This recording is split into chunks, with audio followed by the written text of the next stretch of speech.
Welcome, dear listener, to another gentle journey through the shadows of history. Tonight, we invite you to settle back, perhaps pull a soft blanket closer, and allow your mind to drift into a world far removed from our modern understanding of life and death. You're safe here, in your comfortable present, wrapped in the certainty of science and medicine. As we explore a time when death was an ever-present mystery that demanded elaborate explanations and rituals in the flickering light of ancient fires. Long before written language could preserve their thoughts, our earliest ancestors grappled with the same fundamental questions that still stir in quiet moments before sleep. What happens when the breath leaves the body? Where do the departed go? How can the living honor and appease those who have crossed into the unknown realm? Tonight, we venture into the misty landscapes of prehistoric belief, where the boundary between life and death was as fluid as morning fog, and where the strangest customs emerged from humanity's deepest need to make sense of mortality. These beliefs, carved in bone, painted on cave walls, and buried with the dead, reveal minds both alien and achingly familiar to our own. The air itself seemed alive with spirits in those distant times when every rustle of leaves might carry a message from the departed, and every shadow could hide the essence of those who had crossed over. Imagine yourself standing at the threshold of human consciousness, where rational thought first began to wrestle with the inexplicable, where fear and wonder danced together in the hearts of our earliest ancestors. In caves scattered across Europe, Africa, and Asia, archaeologists have uncovered evidence of burial practices so intricate and mysterious that they challenge our very understanding of prehistoric intelligence. These were not simple disposals of the dead, but complex rituals that speak of sophisticated beliefs about the journey beyond life, customs that would seem utterly alien to our modern sensibilities. Please consider subscribing to the channel and drop a comment below about which ancient mysteries you'd most like us to explore. Now, let your breathing slow, your shoulders relax. Prepare to walk alongside our ancestors as they faced the eternal enigma of what lies beyond the veil of death. The rhythm of their lives was measured not in hours or days, but in seasons, in cycles, birth and death. The eternal dance between the seen and unseen worlds that shaped every moment of their existence. In this gentle exploration, we shall witness how death was not merely an ending, but a transformation that demanded careful navigation through rituals both beautiful and strange.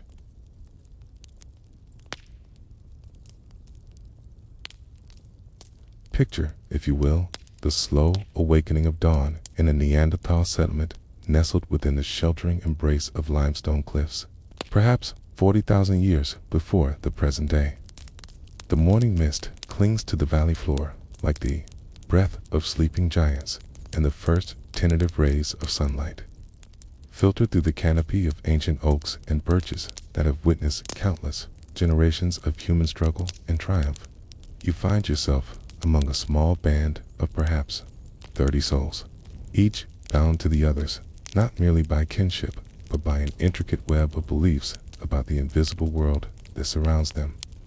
The dead, they understand with absolute certainty, do not simply cease to exist when their bodies grow cold and still. Instead, they linger, watching, guiding, sometimes demanding attention from those they have left behind. The day begins not with the harsh alarm of modern life, but with the gentle recognition of spirits that inhabit every shadow and corner of their world. An elderly woman, her face marked by decades of harsh winters and scorching summers, carefully tends a small fire that has been kept burning throughout the night. This flame is more than mere warmth or light. It serves as a beacon for departed ancestors, a lighthouse in the darkness that might otherwise swallow their spirits whole. As she feeds dried moss and carefully selected twigs to the flames, she whispers words in a language lost to time, but their meaning resonates across the millennia. She speaks to her mother, dead these 5 winters past, asking for guidance in the gathering of roots that will sustain her family through another day. She addresses her stillborn child, pleading for protection over the living children who still draw breath in this dangerous world. The smoke rises in delicate spirals, carrying these whispered prayers and requests into the realm of the invisible, where the departed are believed to hold counsel over the affairs of the living. Every wisp of smoke is a messenger, every ember a connection to those who have crossed the threshold between worlds. Around her, other members of the band begin their own morning rituals, each act infused with awareness of the spirit world that permeates their existence. A young hunter carefully arranges the bones of yesterday's kill, not merely disposing of refuse, but creating a small shrine that honors the animal's spirit and requests forgiveness for the necessity of taking its life. These bones will bleach white under countless suns, becoming permanent residents of their settlement, silent witnesses to the delicate balance between survival and respect for the dead. The rhythm of their lives flows like a gentle river, harried and constant, marked by rituals that acknowledge the presence of the departed at every turn. When a child scrapes her knee on the rough stone of the cave entrance, her mother does not merely clean the wound and offer comfort. Instead, she performs a small ceremony, sprinkling red ochre around the injured spot while calling upon the child's dead grandmother to speed the healing and protect against infection. This red ochre, ground from iron-rich earth and mixed with animal fat, serves as more than primitive medicine. It is the color of life itself, the hue of blood that flows through living veins, and its application creates a bridge between the world of the living and the realm of spirits. Every smear of red pigment is a prayer made visible, a protection painted directly onto skin and stone. As the morning progresses into the fuller light of day, you witness the intricate ways in which belief shapes every aspect of their existence. The hunters preparing to leave for the day's expedition do not simply gather their spears and set forth into the wilderness. Instead, they engage in an elaborate series of preparations that acknowledge the spiritual dimensions of their quest. They paint themselves with patterns that tell stories older than memory, designs passed down through generations of fathers to sons, mothers to daughters. These markings are not mere decoration, but spiritual armor, protection against the malevolent spirits that might lead them astray in the forest or cause their prey to vanish like morning mist. Each line and dot carries meaning, encoding prayers for success, safety, and the favor of ancestral hunters who still guide their steps from beyond the veil of death. The leader of the hunting party, a man whose scarred hands speak of decades of conflict with beast and blade, carefully arranges a collection of small objects around a flat stone that serves as their hunting altar. Here lie the carefully preserved teeth of successful hunts, the dried flowers that once marked his father's grave, and small carved figures that represent the spirits of animals they hope to encounter. He speaks to these objects as though addressing old friends, requesting their assistance in the day's endeavors. His voice carries the weight of absolute belief, the certainty that these spirits are listening, evaluating, deciding whether to grant their favor to the living. This is not superstition as we might understand it, but a sophisticated theological system that governs every aspect of their interaction with the natural world. The women who remain in the settlement engage in their own spirit-conscious activities, gathering plants not merely for their nutritional or medicinal value, but for their spiritual properties. Certain berries are believed to carry messages from the dead when consumed during specific phases of the moon. Particular roots, when properly prepared and consumed, might allow the living to glimpse the realm of spirits in their dreams. An older woman, her status marked by the elaborate bone ornaments that encircle her wrists and throat, carefully selects stones from a nearby stream.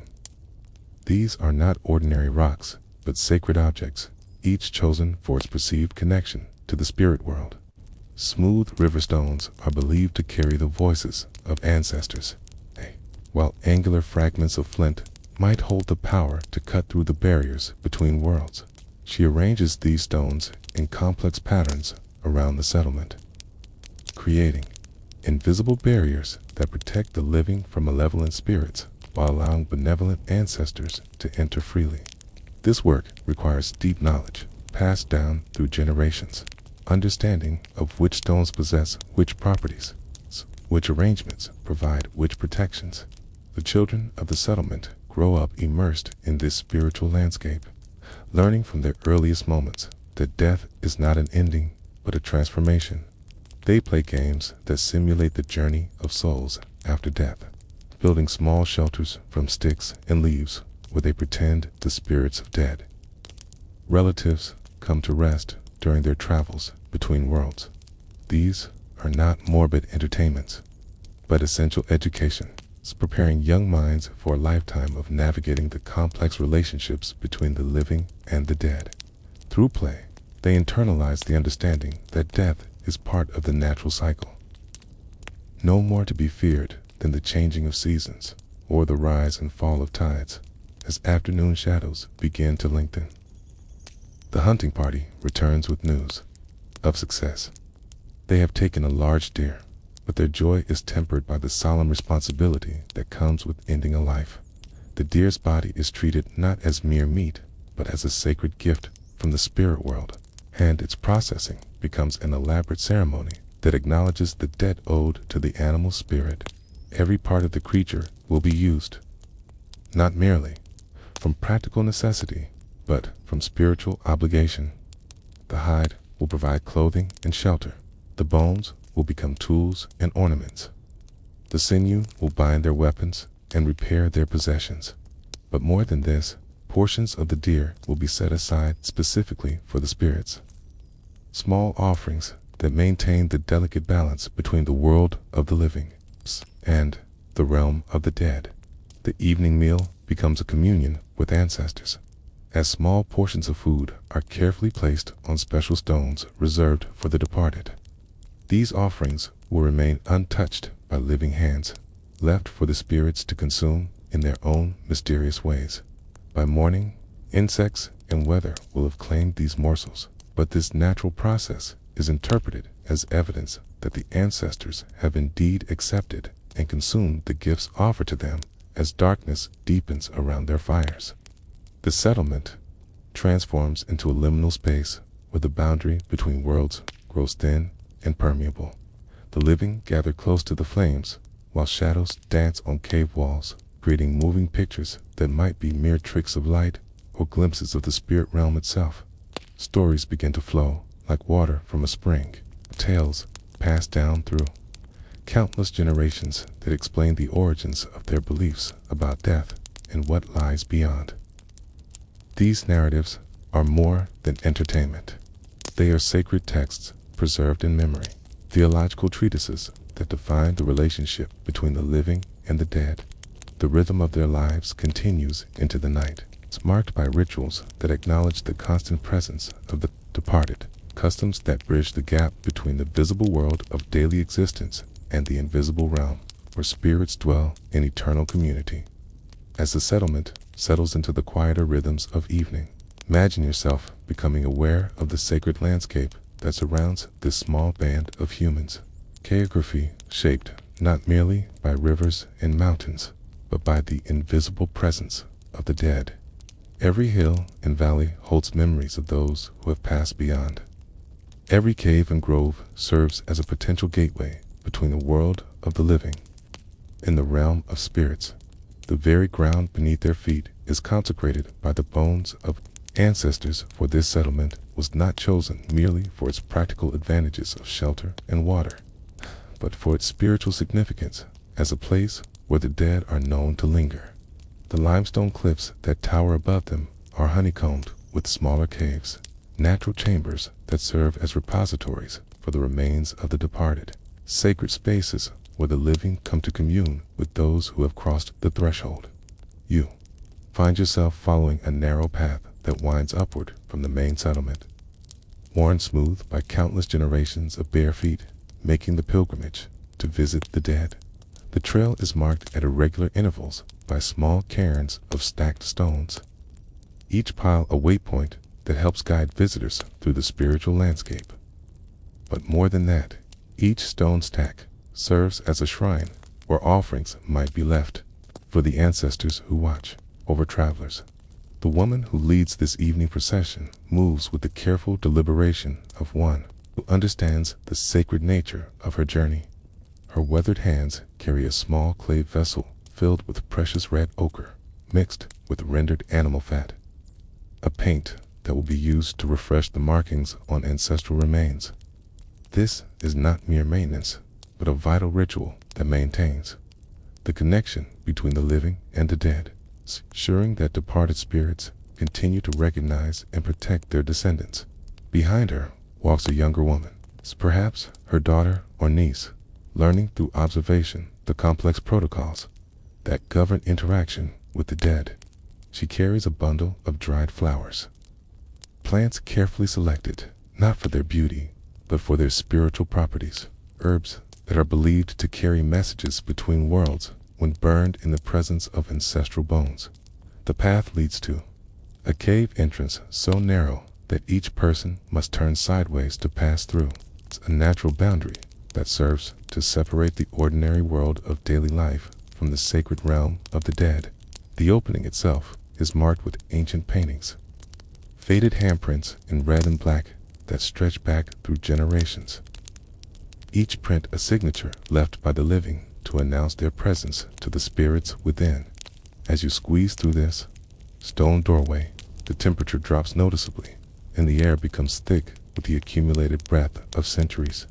The cave beyond opens into a natural cathedral, its ceiling disappearing into shadow, while the floor is carpeted with carefully arranged bones that gleam white in the flickering light of pine torches.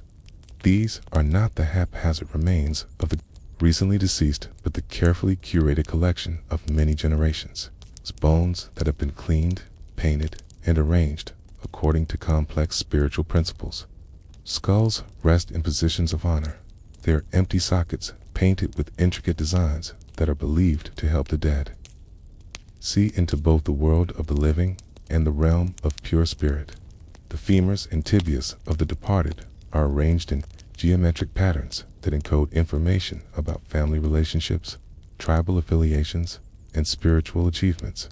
These bone mandalas serve as libraries of the dead, preserving in their arrangements the social structure of past generations, while creating focal points for meditation and communion with ancestral spirits. The woman kneels beside a particular skull, one whose elaborate decorations mark it as belonging to someone of great spiritual significance, perhaps a shaman or elder whose wisdom continues to guide the living from beyond the veil of death. She begins to speak in hushed tones, not to her companion, but to the skull itself, reporting on the events of recent days, seeking guidance for decisions that face the community. Her voice carries the weight of absolute conviction that these bones retain some essence of the person they once housed. Consciousness persists in some form even after the flesh has returned to dust. She speaks of children born since her last visit, of successful hunts and failed expeditions, of conflicts resolved and new challenges emerging. Each piece of news is delivered as though to a counselor whose advice remains relevant and necessary. The younger woman begins her own ritual, carefully sprinkling dried herbs around specific bone arrangements while humming a melody so ancient that its origins are lost in the mists of prehistory. This song is more than mere accompaniment to her work. It serves as a key that unlocks the barriers between worlds, sonic bridge that allows the living to communicate with the departed. As the herbs catch fire from the torch flames, aromatic smoke begins to fill the cave, creating an atmosphere that feels both sacred and otherworldly. The smoke carries more than fragrance. It bears the prayers and requests of the living into the realm of spirit, where the ancestors evaluate and respond to the needs of their descendants. You notice that certain bones have been decorated with small objects tied to them with sinew and plant fiber, tiny carved figures, polished stones, teeth from particularly successful hunts. These ornaments serve as ongoing gifts to the dead, tokens of remembrance that demonstrate continued respect and affection from the living. They are replaced periodically, creating an ongoing dialogue between worlds through the medium of material offerings. The cave contains multiple chambers, each serving different functions in the complex spiritual ecosystem that surrounds death and burial. One alcove holds the bones of children, their small skulls painted with special designs that are believed to help young spirits find their way in the afterlife. These infant remains are treated with particular tenderness, surrounded by small toys carved from bone and antler, miniature tools, and animals that might provide comfort in the spirit realm. Another chamber houses the remains of those who died violent deaths, warriors and hunters whose bones are marked with red ochre. That acknowledges the trauma of their passing while providing spiritual protection against the lingering anger that might prevent peaceful rest. These bones are arranged in patterns designed to contain and redirect potentially dangerous spiritual energy, ensuring that the violent dead do not disturb the peace of the living. The deepest chamber of the cave system is reserved for the most ancient ancestors, bones so old that they have become almost translucent with age. Remains that bridge the gap between human memory and mythological time. These skeletal relics are treated as oracle bones, consulted during times of greatest crisis, when the wisdom of the recently dead proves insufficient for the challenges at hand. The women complete their ministrations and begin the careful process of withdrawing from this sacred space. Each step governed by ritual requirements that ensure proper respect for the dead. They must not turn their backs on the bones until they have passed beyond the cave entrance, maintaining visual contact with the ancestors until the stone walls themselves provide a barrier as they emerge into the cooler air of evening. Both women pause to leave additional offerings at the cave mouth, small tokens that serve as payment for the privilege of communing with the dead. These might be particularly beautiful stones, carefully crafted bone needles, or portions of food that represent the abundance of the living world. The return journey to the settlement follows a different path, one that winds through a grove of ancient trees that serve their own role in the spiritual landscape. These enormous oaks and birches are believed to house the spirits of the departed, their massive trunks serving as pillars that support the boundary between worlds. Some trees bear evidence of long interaction with humans, bark stripped away to expose the pale wood beneath, carved symbols that mark particular trees as belonging to specific ancestors. The roots of these sacred trees extend deep into the earth, creating a network that connects all the burial caves and sacred sites in the region. The dead are believed to travel along these root highways, moving freely through their underground realm while remaining connected to the places and people they knew in life. This arboreal nervous system allows for communication between widely separated burial sites, enabling the spirits of the dead to maintain their own communities parallel to those of the living. Beneath several of the largest trees, you notice small clearings where the earth has been deliberately disturbed, not by animal activity, but by human hands. These are offering sites where the living regularly leave gifts for the tree spirits, contributions to the ongoing relationship between the settlement and the forces that govern death and rebirth. The offerings here differ from those left at the bone caves, reflecting the different nature of tree spirits compared to human ancestors. Carved wooden figures represent the desire for continued fertility and growth, while polished seeds speak to hopes for successful harvests and abundant seasons. Small tools, broken intentionally, demonstrate the willingness to sacrifice valuable possessions to maintain spiritual balance as the women approach the settlement. They pause at a final station on their spiritual journey, a circle of standing stones that marks the boundary between the realm of the dead and the world of the living. These monoliths, each taller than a human and carved with intricate spiral patterns, serve as guardians that prevent harmful spirits from following the living back to their homes, while allowing, in official ancestral presences, to provide ongoing protection. The stones themselves tell stories to those trained to read their carved messages, narratives about the origins of death and the proper relationship between the living and the departed. Some carvings depict a journey that souls must undertake after leaving their bodies, showing the trials and challenges that await in the spirit realm. Others illustrate the proper methods for honoring the dead, providing instruction manuals carved in stone for future generations. The spiral patterns that dominate these carvings are more than mere decoration. They represent the cyclical nature of existence, the eternal dance between birth and death that governs all life. These spirals serve as meditation aids, their endless curves drawing the eye and mind into contemplative states that facilitate communication with the spirit world. The two women complete their circuit of the standing stones, touching each monolith in a prescribed sequence while whispering words of gratitude and protection. This ritual seals their evening's work, ensuring that they carry the blessings of the ancestors back to their community while leaving any potentially harmful spiritual influences contained within the sacred precinct. As they finally approach the warm glow of the settlement fires, you'll become aware of how this evening's journey represents just one thread in an intricate web of spiritual activity that defines daily life for these prehistoric people.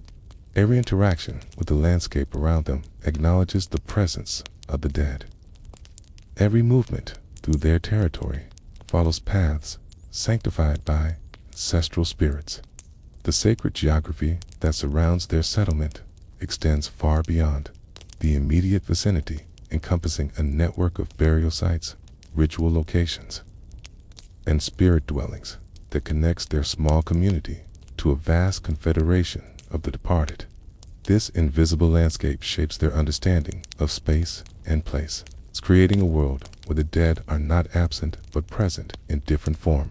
It's continuing to influence and guide the affairs of the living.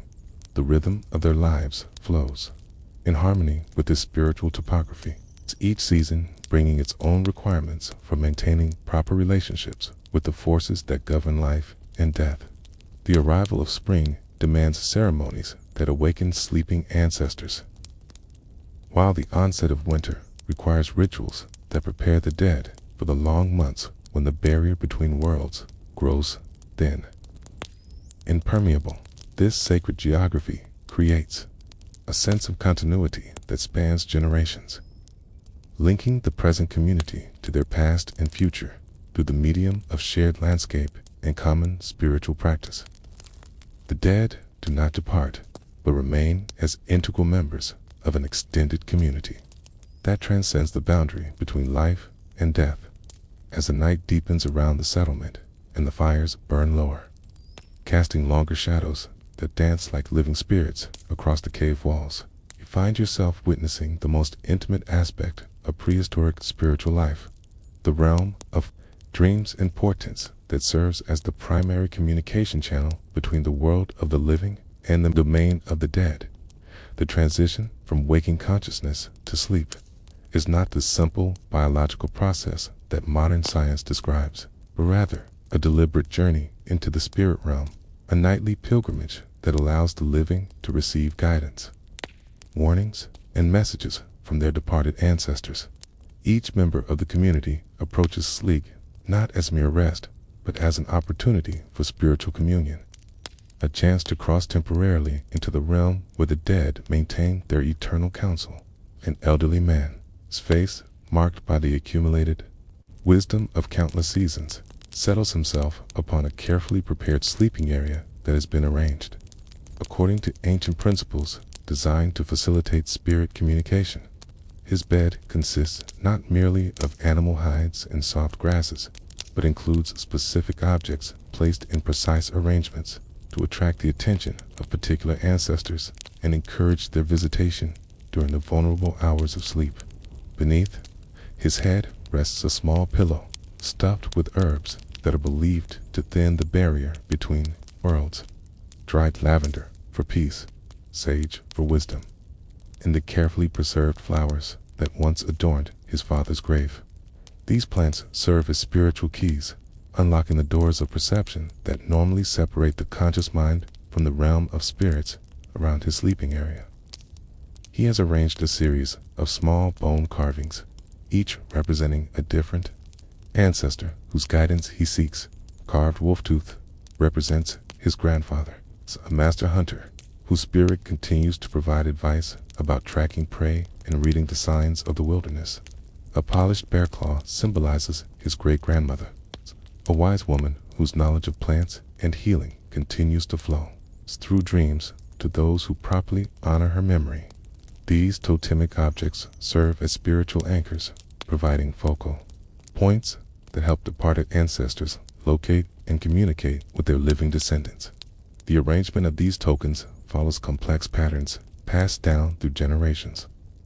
Geometric designs that create spiritual circuits capable of channeling otherworldly energies into the dreaming mind.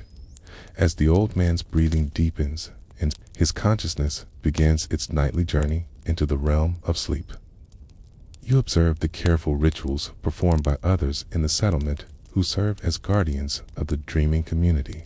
A middle-aged woman, recognized as the settlement's primary dream interpreter, begins her own preparations for the night's spiritual work. She tends a small fire that burns with wood, specifically chosen for its spiritual properties: oak for strength and endurance, birch for renewal and rebirth, and pine for the ability to bridge the gap between earth and sky. The smoke from this sacred fire is believed to carry the dreams of the sleeping upward to the realm of spirits, while also drawing down the messages that the dead wish to convey to the living. Her role as dream interpreter requires not only the ability to understand the symbolic language of sleep visions, but also the dangerous responsibility of entering others' dreams to retrieve messages that might be too important or too dangerous for ordinary dreamers to handle alone. This practice, known to the settlement as dreamwalking, allows experienced spiritual practitioners to navigate the landscape of sleep on behalf of their community. The woman prepares for this challenging work by consuming a carefully measured portion of fermented fruit that has been allowed to rot in specific ways, creating natural compounds that alter consciousness and facilitate the crossing between worlds. This is not recreational intoxication, but sacred medicine, a tool that allows trained individuals to maintain awareness while their consciousness travels through the realm of dreams.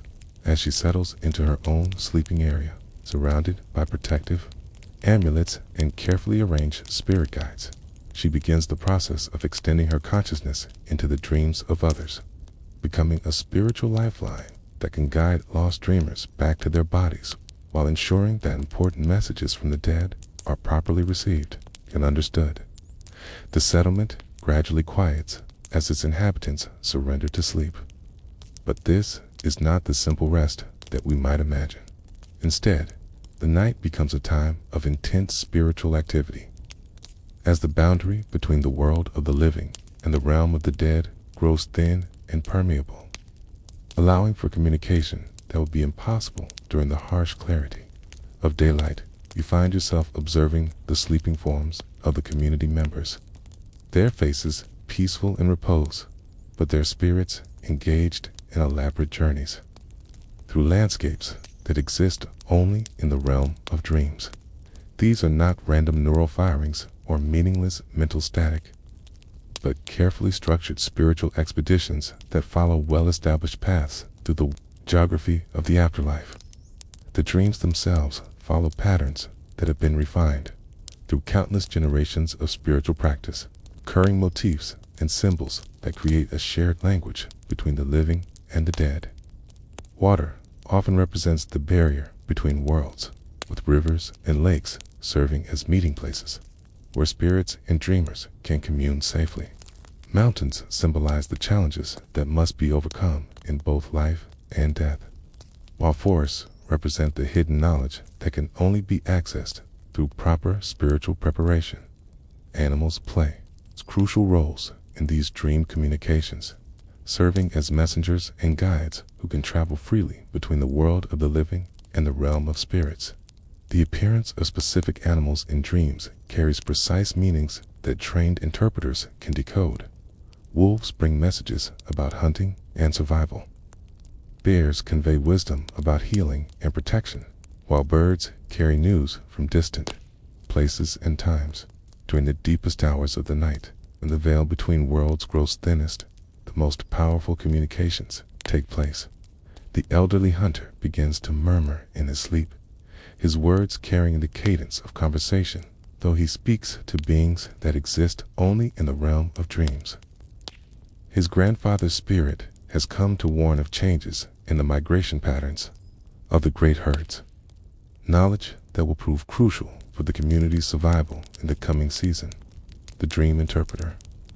Her consciousness, divided between her own spiritual journey and her guardianship of the community's sleeping minds, receives and processes these vital communications. She serves as a translator between the symbolic language of dreams and the practical needs of daily life, ensuring that the guidance of the ancestors reaches those who need it most. A young mother, sleeping beside her infant child, receives a visit from her own mother who died in childbirth 3 seasons past.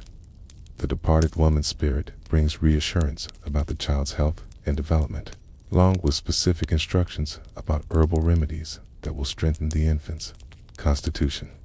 These dream communications serve as a continuation of the maternal relationship beyond the boundary of death, showing that the knowledge and love of grandmothers continue to nurture their descendants. The settlement's spiritual life extends beyond individual dreams to encompass shared visions that can affect the entire community. On certain nights, when atmospheric conditions and spiritual forces align in particular ways, multiple members of the community experience similar dreams, receiving coordinated messages that require collective response.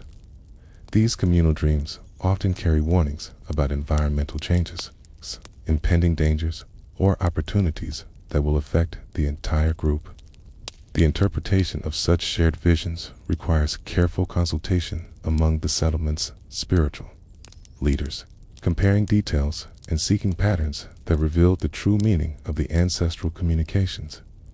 The arrival of dawn does not simply end the night's spiritual activities, but marks the beginning of a complex process of interpreting and integrating the messages received during sleep. The dream interpreter is among the first to wake, her mind still partially engaged with the realm of spirits as she begins the careful work of translating otherworldly communications into practical guidance for daily life. She moves quietly through the settlement, checking on those who may have experienced particularly intense or disturbing dreams, ensuring that no harmful spiritual influences have attached themselves to vulnerable dreamers. Her role extends beyond simple interpretation to include spiritual healing and protection, maintaining the psychic health of the community, just as others maintain their physical well-being. The elderly hunter wakes with clear memories of his grandfathers, warnings about the herds, information that will reshape the community's hunting strategies for the coming season.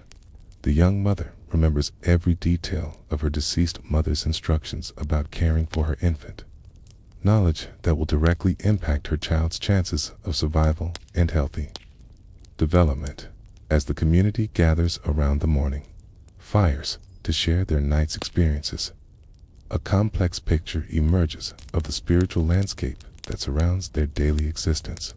Dreams are compared and analyzed, symbols are decoded and interpreted, and the guidance of the ancestors is translated into practical decisions about hunting, gathering, healing, and social relationships.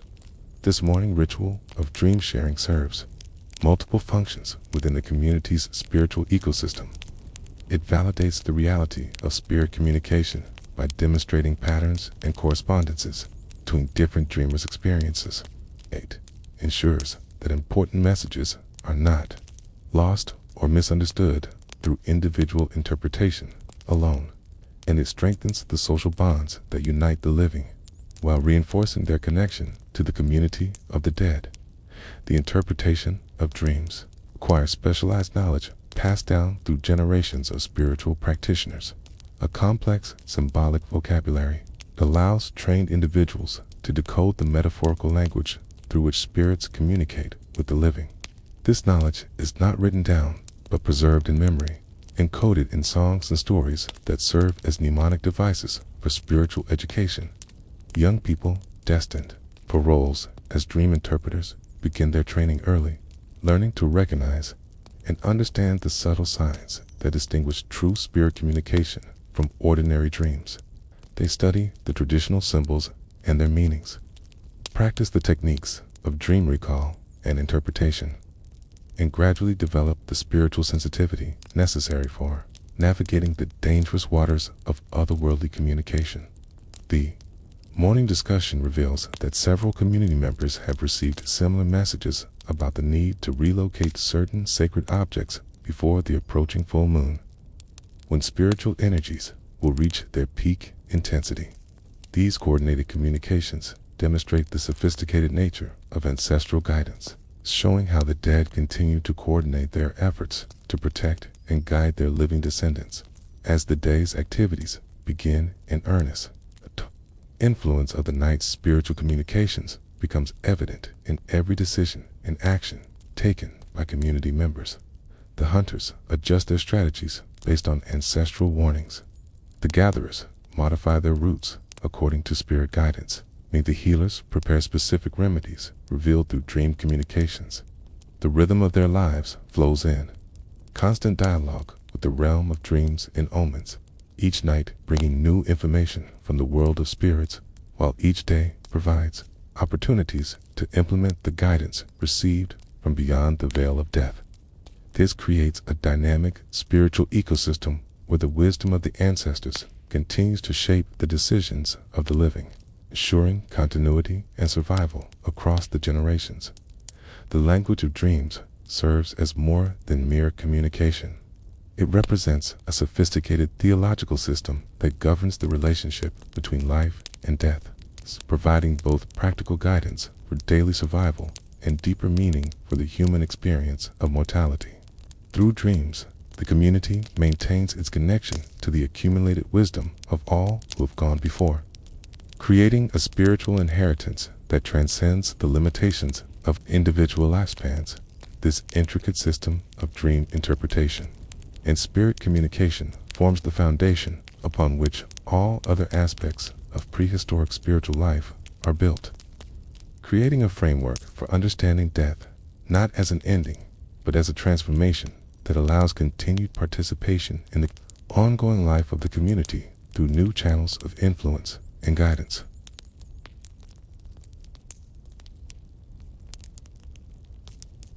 Let your mind drift now from the general rhythms of prehistoric spiritual life to focus upon a single, extraordinary individual whose existence illuminates the most profound mysteries of ancient death beliefs. We travel forward through the mists of time to approximately 30,000 years ago, to the wind-swept steppes of what would one day become Western Russia, where archaeologists have uncovered one of the most remarkable burial sites in all of human prehistory. Here, beneath layers of permafrost that preserve details lost to warmer climates, lay the remains of a man whose life and death revealed the sophisticated spiritual cosmos of Upper Paleolithic peoples. This individual, known to modern science as Sun Jia-1, lived and died in a world where the boundary between the physical and spiritual realms was as permeable as morning mist, where certain individuals possessed the knowledge and courage necessary to navigate the dangerous territories that lay between the world of the living and the domain of the dead. Imagine yourself witnessing the daily life of this remarkable figure, a man whose very existence served as a bridge between worlds, whose knowledge of death's mysteries made him both revered and feared by his community. The morning sun rises over the endless grasslands that stretch to every horizon, painting the sky in shades of amber and gold, while the wind carries the scent of distant herds and the promise of changing weather. This man, whom we shall call Keeper of the Threshold, rises from his sleeping place with the deliberate movements of one whose every action carries spiritual significance. His shelter stands slightly apart from the main encampment, positioned at a point where two ancient paths converge, creating a crossroads that serves as a natural gateway between the world of ordinary existence and the realm of spirits and ancestors. The structure itself reflects his unique role within the community's spiritual hierarchy.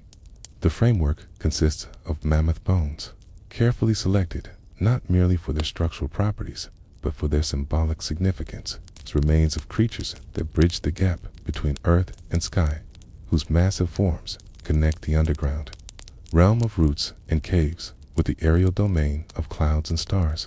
The covering of his dwelling is fashioned from hides that have been prepared according to ancient protocols, treated with specific plant dyes that create patterns visible both to human eyes and to the spiritual entities that might seek communion with the living. These geometric designs serve as both protection and invitation, warding off malevolent influences while attracting the attention of beneficial ancestors and spirit guides. Within this sacred space, Okipa maintains an extraordinary collection of objects that serve as tools for his work as an intermediary between worlds. Carved ivory figurines represent various categories of spirits that inhabit the landscape around the encampment, each sculpture serving as a focal point for meditation and communication with specific types of otherworldly entities.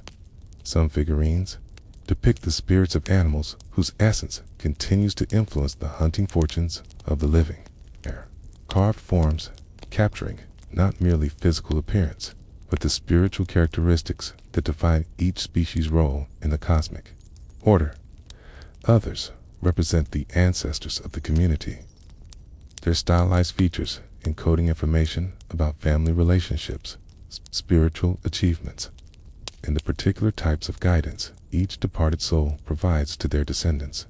The most remarkable objects in his collection are a series of small carvings that appear to represent hybrid beings, creatures that combine human and animal characteristics in ways that suggest their function as guides for souls traveling between worlds.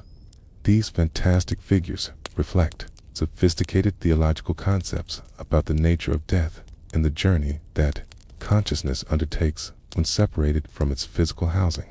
As the keeper begins his morning rituals, you observe the complex preparations required for his work as a spiritual intermediary. He applies pigments to his face and hands using patterns that have been passed down through generations of shamanic practitioners, designs that serve as both identification and protection when venturing into the dangerous territories that exist between the world of the living, and the realm of the dead. The red ochre that dominates these markings represents the life force that animates all living things, the essential energy that spirits recognize as belonging to their former existence. Mixed with this primary pigment are traces of charcoal that symbolize the darkness through which souls must travel during their transition from life to death, and white clay that represents the purification that occurs when consciousness is freed from the limitations of physical form. These ritual preparations are not mere ceremonial decoration, but functional equipment for spiritual work, creating a visual language that allows entities from different realms to recognize and communicate with someone qualified to serve as an intermediary. The patterns encode information about the shaman's training, the spiritual lineage, and the types of otherworldly contact for which he has been prepared through years of dangerous apprenticeship. The keeper's daily responsibilities begin with a careful survey of the spiritual landscape that surrounds the encampment, using techniques developed through decades of practice to assess the current state of relationships between the living and the dead. This work requires extraordinary sensitivity to subtle environmental cues that indicate the presence and disposition of spiritual entities, changes in wind, patterns that might signal the approach of ancestral messengers, unusual animal behavior that could indicate attempts at communication from the spirit realm, variations in the quality of light that suggest the opening of gateways between worlds. His methods for gathering this information involve a combination of direct spiritual perception and careful observation of natural phenomena, reading the landscape, as others might read the tracks of animals or the signs of changing weather. A flock of ravens, gathering in unusual formation, might indicate the presence of recently departed souls, seeking guidance for their journey into the afterlife. The discovery of animal remains arranged in patterns that could not have occurred naturally suggests intervention by spiritual forces that require investigation and possible response. The community depends upon the keeper's ability to interpret these signs and respond appropriately to maintain the delicate balance between worlds that ensures the safety and prosperity of the living. His recommendations influence decisions about when to hunt, where to establish new campsites, how to respond to illness and injury, and what rituals must be performed to maintain proper relationships with the ancestors who continue to guide and protect their descendants. One particular morning brings news that demonstrates the crucial nature of his work. Scouts returning from the Eastern Territories report the discovery of a recently dead mammoth, its massive carcass showing no signs of the violence that typically accompanies such deaths. This unusual circumstance requires immediate spiritual investigation, since the sudden death of such a powerful creature often indicates significant disturbances in the relationship between the physical and spiritual worlds. The keeper prepares for a journey that will take him far from the safety of the encampment into territories where the boundary between worlds grows thin and dangerous. His preparations involve not only the gathering of physical supplies necessary for travel across the harsh steppes, but also the spiritual protections required for venturing into areas where otherworldly influences may prove overwhelming for the unprepared. He selects specific items from his collection of sacred objects, choosing tools appropriate for the particular type of spiritual work that awaits. A necklace of carved wolf teeth provides protection against malevolent spirits that might attempt to possess or mislead a traveler in the wilderness. Pouches of carefully prepared herbs create aromatic barriers that prevent harmful entities from approaching too closely, while attracting beneficial guides who can assist in navigating spiritual dangers. The most important item in his traveling kit is a staff carved from the tusk of an ancient mammoth, its surface covered with intricate spiral patterns that represent the pathways souls follow during their journey from life to death and potentially back again. This staff serves multiple functions as both walking stick and spiritual antenna. Its carved channels designed to conduct otherworldly energies in ways that allow the bearer to maintain contact with protective ancestors while venturing into unknown territories. The journey across the steppes becomes a pilgrimage through a landscape alive with spiritual significance. Every hill and valley holding memories of those who have passed beyond, while serving as potential gateways for communication between worlds. The keeper travels not merely across physical distance, but through layers of spiritual reality. His trained perception is allowing him to observe phenomena that would remain invisible to ordinary travelers. The grass beneath his feet whispers with voices of the departed, their messages carried on winds that blow from directions that exist only in the realm of spirits. Cloud formations in the sky above create temporary maps of the afterlife territories, their shifting patterns revealing information about the current state of relationships between different categories of souls who inhabit the world beyond death. Upon his return, the keeper faces the complex task of translating otherworldly communications into practical guidance for community survival, converting the symbolic language of spirit contact into specific recommendations about hunting strategies, resource gathering, and ritual obligations that will help his people navigate the challenges revealed through his dangerous communion with the dead. The seasons flow like water across the endless steppes, and time moves with the patient rhythm of geological change as we witness the most profound chapter in the keeper's extraordinary life, his own approaching death and the elaborate preparations that will transform his passing from mere biological ending into a cosmic event that reshapes the spiritual landscape of his entire community. 3 winters have passed since his communion with the dying mammoth. Seasons marked by the accurate fulfillment of the warnings he received during that dangerous spiritual encounter. The harsh weather he predicted arrived precisely as foretold, bringing with it challenges that tested every aspect of his community's survival skills, but also providing opportunities for spiritual growth that strengthened their connection to the realm of ancestors and guides. Now, as the first touches of spring begin to soften the frozen earth, Keeper finds himself experiencing the unmistakable signs that his own time in the world of the living draws to a close. These omens come not as sudden revelation, but as gradual awareness that builds like dawn light, slowly illuminating a familiar landscape, transforming known territories into something altogether different and strange. His dreams have begun to change. Shifting from the complex symbolic communications he has spent decades learning to interpret into something far more direct and immediate. Actual visitations from long-dead ancestors who come to prepare him for the journey he must soon undertake. These are not the distant, metaphorical encounters that characterize normal dream contact with the spirit world, but vivid, tangible meetings where departed relatives speak to him as clearly as if they still possessed physical form. His great-grandfather, a legendary shaman whose spiritual achievements created the foundation for the Keeper's own training, appears regularly in these pre-death visions, offering guidance about the challenges that await consciousness when it separates from the physical body.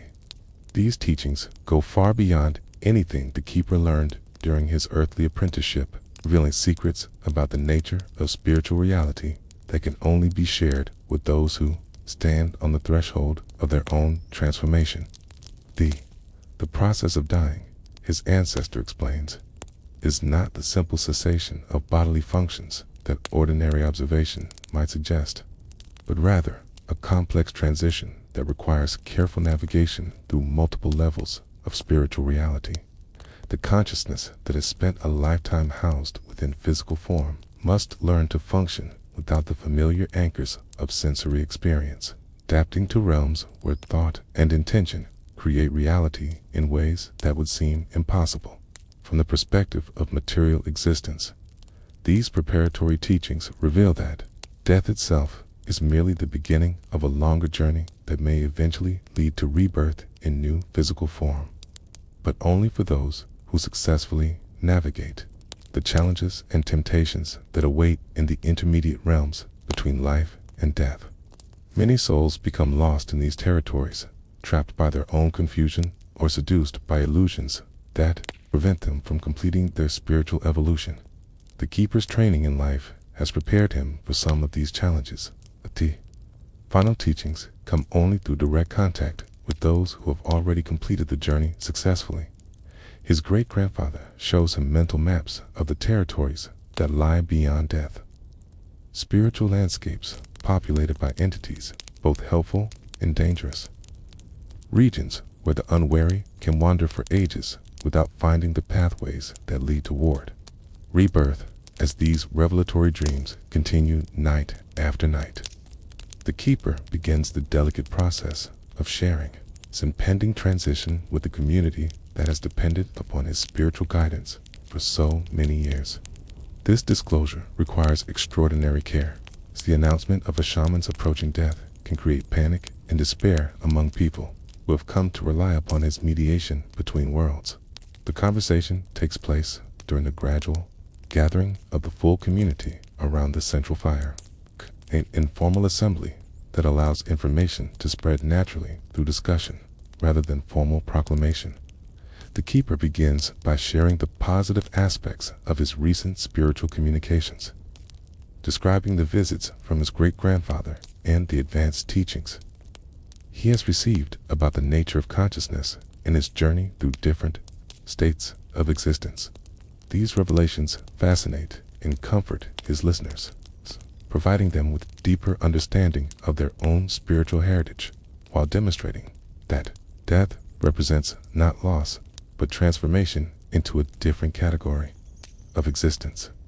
The Keeper carefully explains how his approaching transition will actually strengthen his ability to serve the community, allowing him to join the Council of Ancestors who guide and protect the living from their position in the spirit realm. Community's response reveals the sophisticated understanding of death and spiritual transformation that characterizes their worldview. Rather than grief or fear, the announcement generates excitement and anticipation as people begin to recognize the opportunity. They are being offered to witness and participate in one of the most sacred events in their spiritual tradition, the conscious death of a master shaman who can guide them through the process of transformation. Preparations for this extraordinary event began immediately, involving every member of the community in elaborate rituals that will create the proper conditions for the keeper's successful transition from physical to spiritual existence. These ceremonies require weeks of careful work, gathering materials, preparing sacred objects, and performing purification rituals that will cleanse the entire community of any influences that might interfere with the delicate process of conscious dying. The first phase of preparation involves the construction of a special death chamber structure that serves not merely as shelter for the dying shaman, but as a spiritual laboratory. It's designed to facilitate communication between worlds during the critical period of transition. The framework for this chamber is built from mammoth bones arranged according to ancient principles that create geometric patterns, capable of channeling otherworldly energies in specific directions. The selection of these bones requires careful attention to their spiritual properties as well as their physical characteristics. Tusks from bulls represent masculine creative force and the power to penetrate barriers between worlds. Ribs from females symbolize the protective embrace that guides souls through dangerous territories. Skulls from calves embody the innocence and clarity of vision necessary for perceiving spiritual realities without distortion. The covering for this sacred structure consists of hides that have been prepared through months of ritualistic tanning, treated with plant dyes that create patterns visible to spiritual entities while remaining invisible to ordinary human perception. These designs serve as roadmaps for the departing soul, providing visual guidance for navigation through the complex territories that exist between physical death and spiritual rebirth. Within this carefully constructed chamber, the keeper arranges the collection of sacred objects that will accompany him on his final journey. Items chosen not merely for their personal significance, but for their function as tools and guides in the spiritual realm. He is preparing to enter. Each object represents a different aspect of his earthly knowledge and achievement, spiritual credentials that will help identify him to the guardians and guides who regulate passage through the territories of death. His mammoth tusk staff, carved with the spiral patterns that represent the pathways between worlds, will serve as his primary navigation tool during the journey through the realms of spirit. The wolf-tooth necklace that protected him during dangerous shamanic work will continue to provide defense against malevolent entities that might attempt to interfere with his transition. Carved ivory figurines representing his spirit guides will accompany him as companions and advisors during the challenges that await beyond physical death. The most remarkable items prepared for his spiritual journey are a series of new objects created specifically for this final transition. Tools designed to function in the realms of spirit rather than the physical world. These include intricately carved bone needles that will allow him to weave new relationships with spiritual entities, tiny ivory vessels that can hold spiritual essences encountered during his travels, and miniature spears designed to hunt for truth and wisdom in territories where conventional weapons would prove useless as the death chamber nears completion. The keeper begins the final phase of his earthly preparations, the systematic transfer of his spiritual knowledge and responsibilities. Two selected members of the community who will continue his work after his transition to the realm of ancestors. This process requires more than simple instruction, as much of shamanic knowledge can only be transmitted through direct spiritual contact that temporarily merges the consciousness of teacher and student. The most promising candidate for succession is a young woman whose natural sensitivity to spiritual phenomena has been evident since childhood. She began experiencing spontaneous visions and communications from deceased relatives. Her training has progressed steadily under the Keeper's guidance, but the final transmission of shamanic power requires the dangerous process of shared consciousness that can only occur during the Master's approaching death. This spiritual inheritance ceremony takes place over several nights, during which the Keeper gradually transfers portions of his accumulated spiritual energy and knowledge to his chosen successor. The process involves complex rituals that temporarily merge their consciousness, allowing the student to experience directly the techniques and perceptions that have made her teacher's work possible. These sessions are exhausting for both participants, as the transfer of spiritual power requires the Keeper to gradually separate himself from the energies that have sustained his shamanic abilities throughout his lifetime. Each night of teaching leaves him more detached from the physical world, while bringing his successor closer to the full manifestation of her own shamanic potential. The community watches these preparations with a mixture of anticipation and reverence, understanding that they are witnessing events that occur perhaps once in a generation. Opportunities to observe the conscious transition of a master shaman from physical to spiritual existence.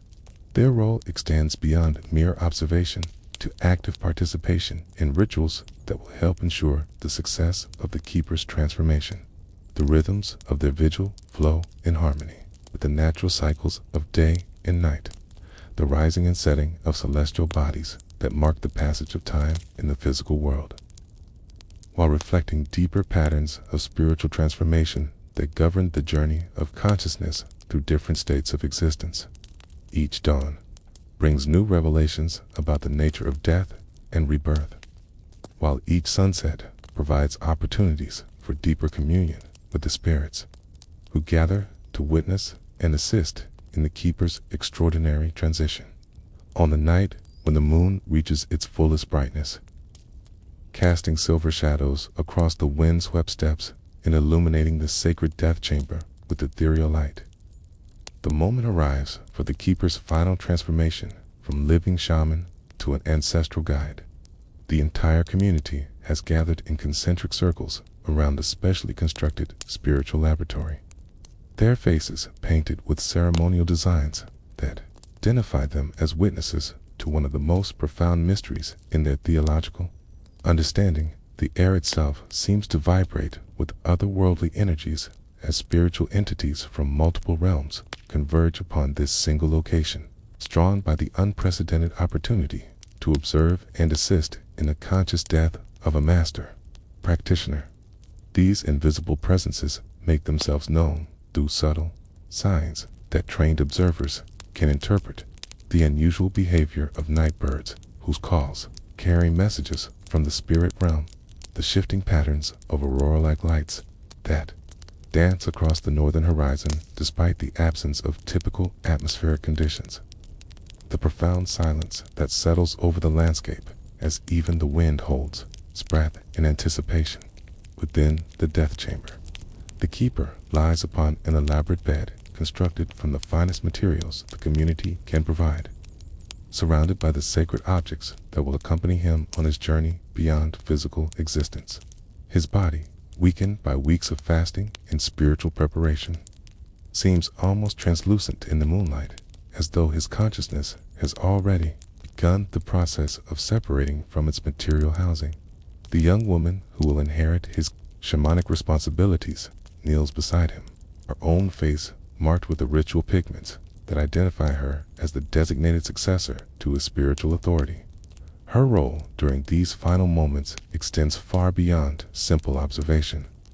She must maintain psychic contact with the dying shaman throughout his transition, serving as a bridge between his departing consciousness and the community of living souls who depend upon his continued guidance from the realm of ancestors. This connection requires enormous courage and spiritual discipline, as the process of sharing awareness with someone undergoing the death transition carries the risk of being drawn into the same transformation. The young shaman must remain sufficiently open to receive the final teachings and spiritual power being transmitted to her while maintaining enough detachment to avoid premature death herself. The keeper's breathing has become so shallow that it seems barely sufficient to sustain life, each inhalation separated by longer and longer pauses that create moments of profound silence, during which his consciousness appears to depart entirely from physical form before returning once more to the limitations of bodily existence. These temporary departures are not random events, but carefully controlled explorations of the territories that await beyond death, reconnaissance missions that provide crucial information about the spiritual landscape. He will soon navigate permanently through their psychic connection. His successor receives vivid impressions of these otherworldly journeys, experiencing directly the sensation of consciousness, moving freely through spiritual dimensions with thought and intention create immediate reality. These shared visions reveal the true nature of the afterlife as a realm of infinite possibility where the limitations of physical existence no longer apply, but where other challenges await those unprepared for the responsibilities of spiritual freedom.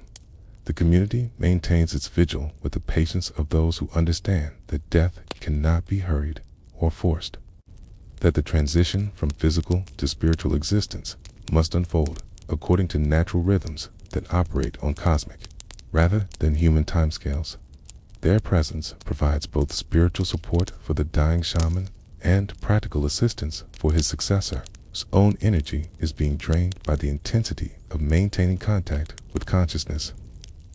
Undergoing transformation, groups of elders take turns chanting the ancient songs that are believed to provide navigation aids for souls traveling through the realms of spirit.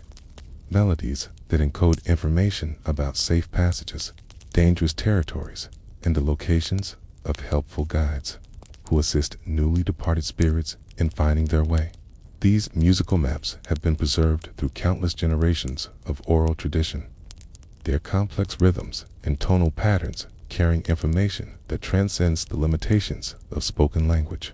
The children of the community, deemed too young to participate directly in such dangerous spiritual work, have been positioned at the outer edges of the gathering where they can observe without risk while learning through sample about the sacred nature of death and transformation. Their presence serves to remind the adults of the continuity that spans generations, the ongoing cycle of birth, death, and rebirth that ensures the survival of both individual consciousness and collective wisdom. As the night progresses toward its deepest hour, when the veil between worlds traditionally grows thinnest and most permeable, the keeper's departures from physical form become longer and more profound.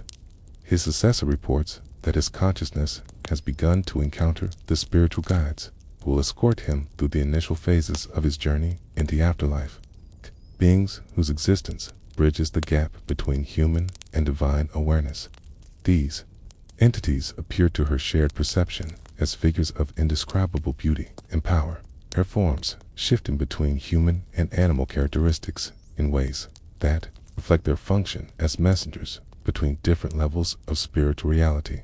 Some manifest as wolves whose howling voices carry the accumulated wisdom of all pack hunters who have ever lived and died, while others appear as great birds whose flight patterns map the currents of spiritual energy that flow between worlds. Most magnificent of these guides presents itself as a mammoth whose ivory tusks spiral through dimensions that exist only in the realm of spirit. A being that embodies the connection between the physical power of earthly existence and the limitless potential of consciousness freed from material constraints. This entity has come specifically to escort the keeper through the initial phases of his transformation, recognizing his lifetime of service as an intermediary between worlds. The moment of actual death, when it finally arrives, occurs with a gentleness that surprises even those who have witnessed such transitions before. There is no struggle or violence, no dramatic departure of soul from body, but rather a gradual fading that resembles the slow dimming of embers as a fire burns down to ash. The keeper's breathing simply becomes lighter and lighter until it merges imperceptibly with the natural rhythms of wind moving through grass, its individual life force joining the greater circulation of energy that animates all existence. Yet, this apparent ending marks only the beginning of the most remarkable phase of his transformation, as his consciousness, freed from the limitations of physical form, begins to manifest in ways that demonstrate the sophisticated understanding of spiritual reality that characterizes his community's theological system. The air around his motionless body shimmers with barely visible energies that trained observers can perceive as evidence of his continued presence in a different state of existence. His successor experiences this manifestation most directly, receiving a flood of final teachings and spiritual empowerments that complete her transformation from promising student to a fully qualified shamanic practitioner. This transmission occurs not through words or symbols, but through direct transfer of consciousness. As the keeper's liberated awareness merges temporarily with her own to deposit the accumulated wisdom and power of his lifetime in the spiritual tradition. The knowledge received during these moments of shared consciousness goes far beyond anything that could be communicated through normal teaching methods, revealing secrets about the nature of reality that can only be understood by those who have undergone the death transition themselves. These teachings include detailed maps of the spiritual territories that exist beyond physical existence, techniques for maintaining contact with the world of the living while operating from the realm of spirit, and methods for guiding other souls through their own eventual transitions from life to death. As the final transfer of spiritual power concludes, the new shaman experiences a profound expansion of her perceptual abilities, suddenly becoming aware of spiritual phenomena that had previously remained invisible to her developing consciousness. The landscape around the death chamber reveals itself as populated by countless entities from multiple levels of spiritual reality, beings who have gathered to witness and celebrate the successful transformation of a master practitioner. These assembled spirits include not only the human ancestors of the community, but also the spiritual essences of animals, plants, and even geological features that participate in the complex ecosystem of consciousness that encompasses both physical and spiritual dimensions of existence.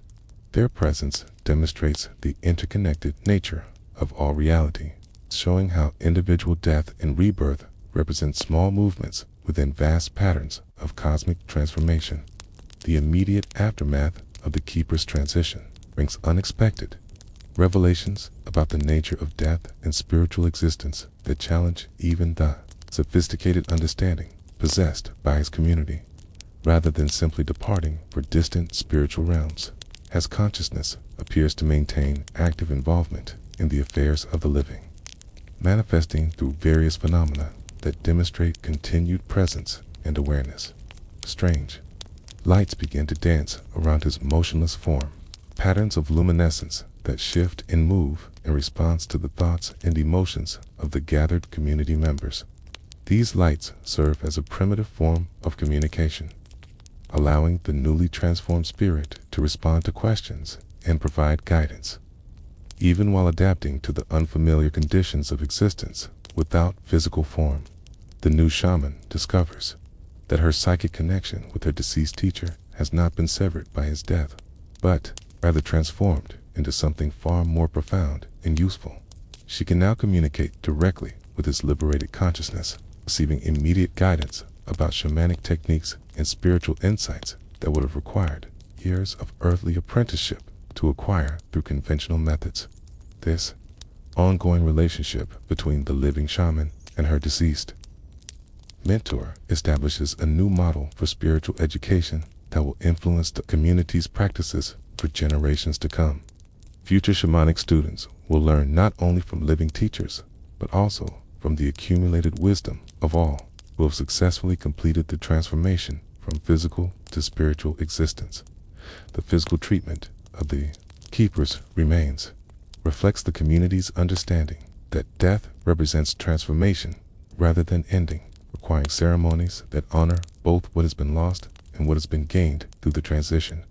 His body is not simply buried or disposed of, but carefully prepared for its role as a permanent shrine that will facilitate ongoing communication between the world of the living, and the realm of the ancestral spirits. This ongoing relationship with the departed shaman demonstrates that death, rather than severing connections between individuals, can actually deepen and enrich relationships by removing the limitations and misunderstandings that often characterize interactions between embodied consciousness. The wisdom and guidance available from the transformed teacher exceed anything that was possible during his physical lifetime, suggesting that spiritual development continues and even accelerates after the transition from material to ethereal existence.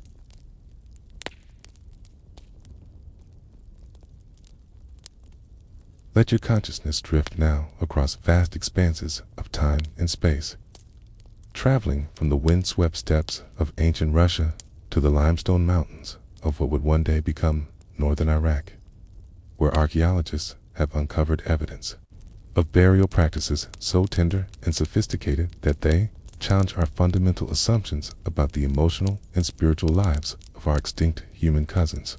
In the Zagros Mountains, within the sheltering embrace of a cave that has witnessed 60,000 years of human occupation, lie the remains of individuals whose final resting places were adorned with flowers, their bones surrounded by the fossilized pollen of plants chosen not for mere decoration, but for their profound symbolic significance in a spiritual cosmos we are only beginning to understand.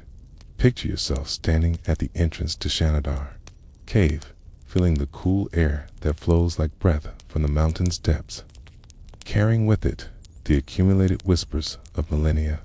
The limestone walls around you have absorbed countless human stories, their surfaces marked by the smoke of ancient fires and the careful arrangements of those who understood this place as a sacred threshold between the world of daily existence and the eternal realm, where spirits dwell in communion with the forces that govern life and death. The discovery that has revolutionized our understanding of Neanderthal spirituality emerged from layers of sediment that preserved with extraordinary fidelity the details of burial ceremonies conducted by our evolutionary cousins more than 50,000 years before the present day. These remains, known to science as Shanidar, foretell a story of such emotional sophistication and spiritual depth that they force us to reconsider everything we thought we knew about the inner lives of these remarkable people. Imagine yourself present at one of these ancient burial ceremonies, witnessing the gentle care with which a grieving community prepares their departed loved one for the journey into the realm of ancestors and spirits. The individual being honored is an elderly man whose weathered bones speak of a lifetime spent in the harsh but beautiful landscape of the Pleistocene mountains, his body bearing the marks of countless struggles with environment and predator, while also showing evidence of healing that could only have occurred through the devoted care of his community. The preparation of his final resting place begins not with the digging of a simple grave, but with the careful selection and gathering of specific flowers whose properties extend far beyond their natural beauty. The women of the group, their knowledge of plant lore passed down through generations of careful observation and spiritual tradition, ventured into the surrounding landscape to collect the blossoms that will carry their loved one's spirit safely into the afterlife. Each flower chosen for this sacred purpose serves multiple functions in the complex spiritual ecosystem that governs death and transformation. Yarrow, with its feathery white petals and pungent aroma, is believed to provide protection during the dangerous journey that souls must undertake when separating from physical form. This hardy plant, which thrives in harsh mountain conditions, symbolizes the resilience of spirit that allows consciousness to survive the apparent destruction of bodily death. Cornflower, whose brilliant blue petals mirrored the endless sky toward which departing souls must travel, serves as a beacon that helps guide consciousness through the confusing territories that exist between physical and spiritual existence. The vivid color of these blossoms creates landmarks in the otherworldly landscape, reference points that prevent newly departed spirits from becoming lost in realms where normal navigation methods prove useless. Hollyhock, with its tall stalks and multiple blooms that open in sequence from bottom to top, represents the gradual ascension that consciousness undergoes as it separates from earthly concerns and rises toward higher levels of spiritual awareness. The plant's growth pattern serves as a living metaphor for the journey of transformation that awaits beyond physical death, showing how spiritual development continues in stages that cannot be rushed or forced. Groundsel, whose humble yellow flowers belie its powerful spiritual properties, is included specifically for its ability to smooth the transition between worlds, creating bridges across the gaps that normally separate physical and spiritual reality. This plant's medicinal properties, known to heal wounds and ease pain in the living, are believed to extend into the realm of spirit, where they can comfort souls struggling to adapt to existence without physical form. The gathering of these sacred flowers becomes a pilgrimage through the spiritual landscape that surrounds the cave. Each plant collected from locations that hold particular significance in the community's understanding of the relationship between the living and the dead. The yarrow is harvested from cliff tops where eagles nest. It's places where the boundary between earth and sky grows thin and permeable. The cornflowers are gathered from meadows where lightning frequently strikes, areas charged with the electrical energies that are believed to facilitate communication between worlds. The hollyhock comes from the banks of streams that emerge from underground sources, waters that connect the surface world with the subterranean realms where some categories of spirits are believed to dwell. The groundsel is picked from areas disturbed by rock slides or earthquakes, places where the earth itself has revealed its hidden depths and created openings to the underground territories that form part of the afterlife's geography. As the flower gatherers return to the cave with their sacred harvest, you observe the careful rituals that accompany the preparation of these botanical messengers for their role in facilitating spiritual transformation. Each stem is cut with stone tools that have been blessed through specific ceremonies, ensuring that the plant's spiritual properties are preserved rather than damaged through improper handling. The arrangement of flowers around the burial site follows complex patterns that encode information about the deceased individual's spiritual journey and the types of guidance he will need in the afterlife. Yarrow is placed near his head to protect his consciousness during the vulnerable period immediately following death, when the soul is still learning to function without the familiar anchor of physical sensation.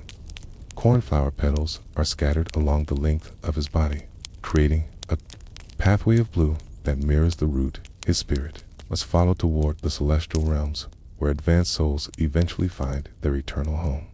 This floral roadmap serves both as guide for the departing consciousness and as instruction for future generations about the proper direction for spiritual travel after death.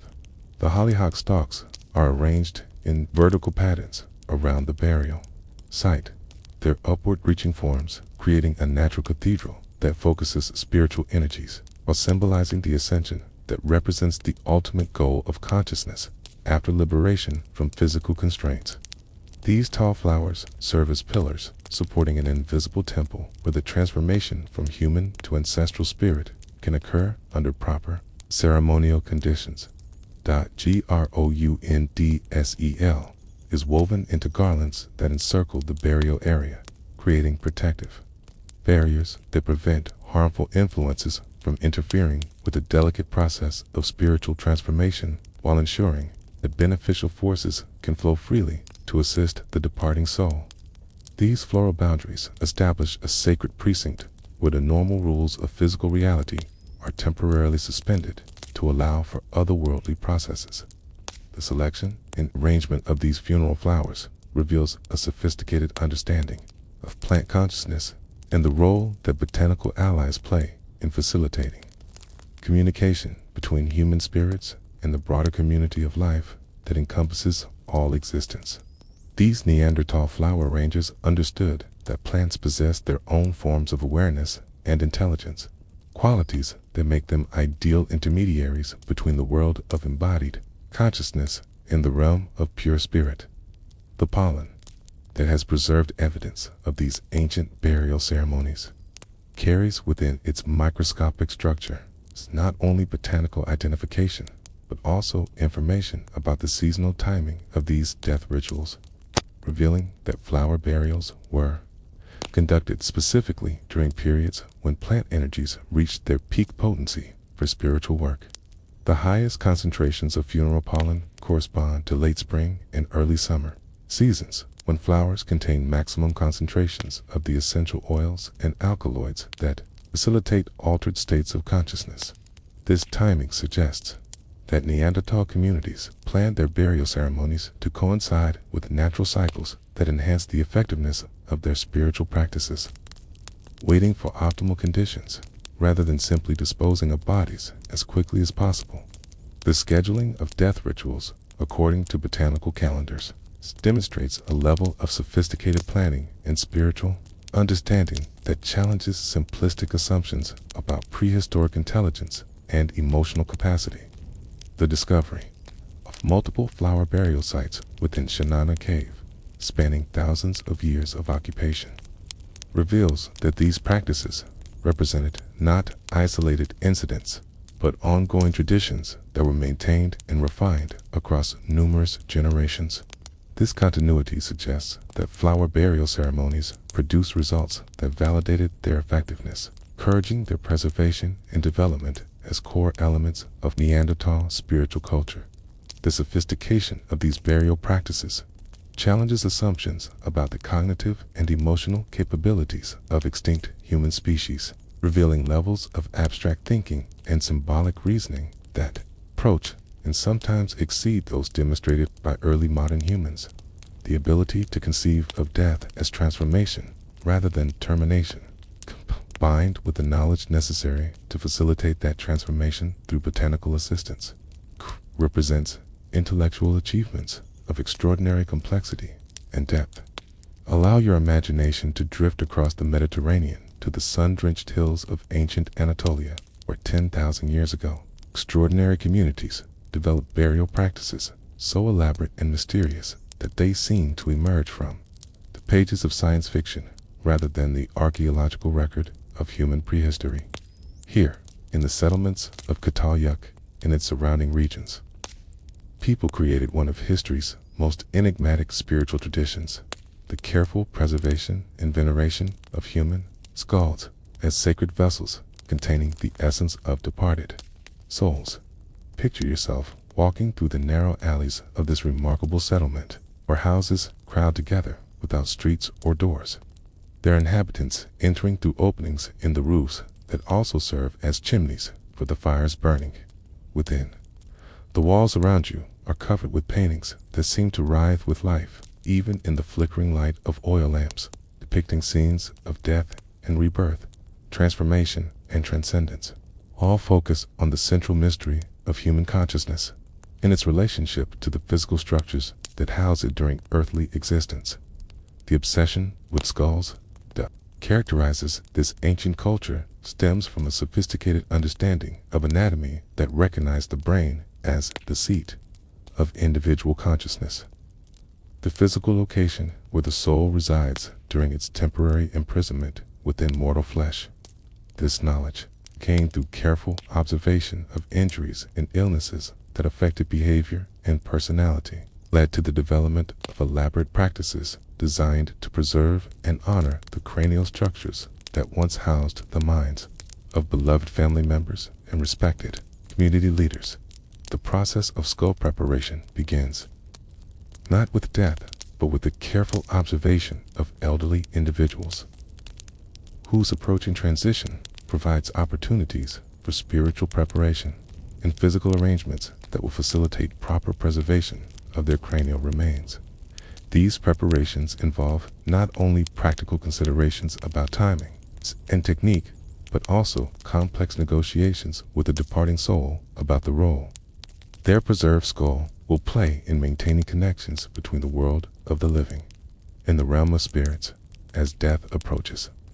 The designated skull keeper begins the delicate work of preparing the individual for the transformation that will convert their physical remains to sacred objects capable of housing spiritual essence beyond the normal boundaries of biological existence.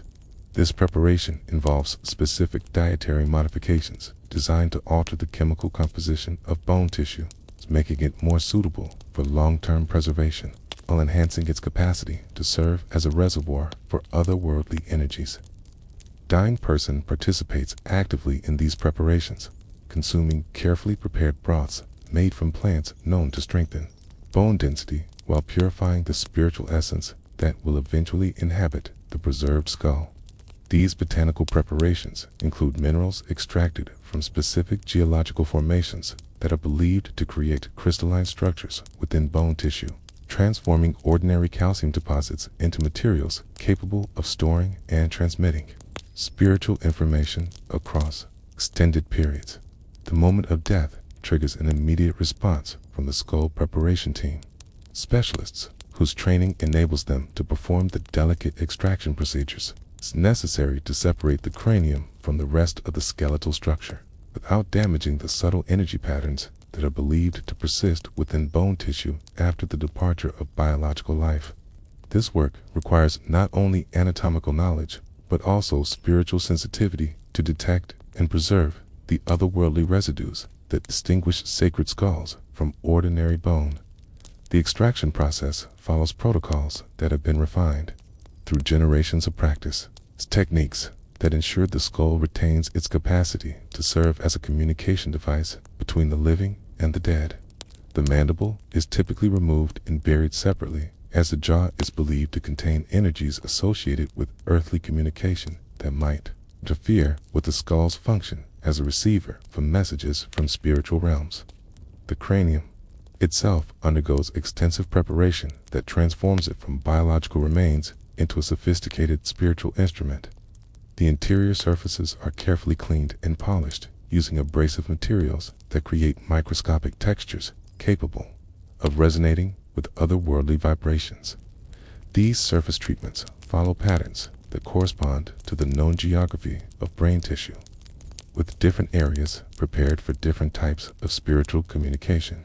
The region that once housed the frontal lobes receives special attention, as this area is understood to be the primary location for rational thought and decision-making capabilities that persist in modified form after death. The preparation of this zone involves the application of specific mineral compounds that create crystalline deposits capable of amplifying the faint electrical activities that continue within spiritual consciousness after separation from biological.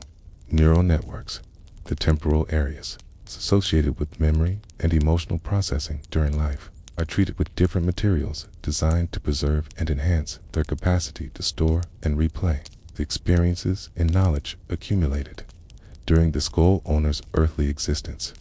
These regions become libraries of spiritual information that can be accessed by living individuals who possess the training necessary to interpret the subtle emanations that emerge from properly prepared cranial remains. The occipital region, which housed the visual processing centers during biological life, is modified to serve as a window through which the departed consciousness can observe the world of the living, while the living can glimpse the spiritual realms where their ancestors now reside. This area receives treatments that create translucent patches in the bone structure, allowing light to pass through, and patterns that encode information about conditions in the afterlife. The most mysterious aspect of skull preparation involves the deliberate creation of small holes drilled through specific locations in the cranial vault, openings that serve as portals for the movement of spiritual energies between the preserved skull and the surrounding environment. These perforations are positioned according to ancient maps of spiritual anatomy that identify the precise locations where otherworldly forces enter and exit the human consciousness during states of mystical communion. The decline of the skull cult coincides with broader cultural changes that altered humanity's relationship with death and the afterlife, shifting from intimate domestic interaction with preserved ancestors toward more distant and formalized religious practices that emphasized separation between the worlds of the living and the dead. This transformation represents a fundamental loss of spiritual technology that once allowed direct communion with departed consciousness through physical interfaces created from the biological structures that once housed individual awareness. Journey with me now across the frozen expanses of Ice Age Europe to witness one of prehistory's most ambitious attempts to create permanent monuments to the dead. Structures so massive and enigmatic that they challenge our understanding of what hunter-gatherer societies could accomplish when driven by profound spiritual conviction. Here, scattered across the Ukrainian steppes in the plains of central Russia, archaeologists have discovered circular arrangements of mammoth bones so vast and precisely organized that they represent nothing less than prehistoric cathedrals. Sacred architectures designed to facilitate eternal communication between the world of the living and the realm of departed souls. Picture yourself standing in the center of one.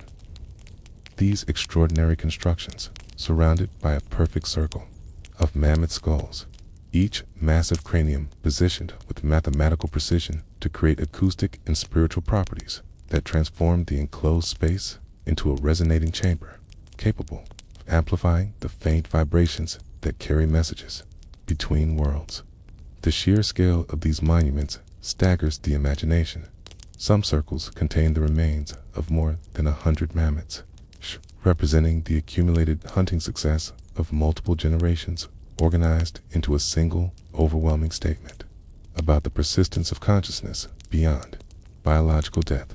The construction of these bone circles required not only the enormous physical effort necessary to transport and position skeletal elements weighing thousands of pounds, but also the sophisticated engineering knowledge needed to create stable structures from the curved and irregular shapes of mammoth bones.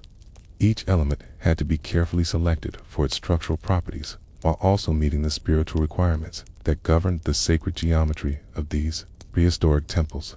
The planning phase for such monuments began years or even decades before their actual construction. As communities gradually accumulated the massive quantities of mammoth remains necessary for creating circles of sufficient size and spiritual power. This accumulation process was not merely a matter of hunting success, but involved complex negotiations with the spirits of the slain animals, ensuring that their cooperation in the construction of sacred monuments would be properly acknowledged and rewarded through appropriate ceremonies and offerings. The mammoths themselves were understood to be sacred beings whose enormous size and power made them natural intermediaries between the earthly realm, where humans struggled for survival, and the cosmic forces that govern life, death, and rebirth across the universe.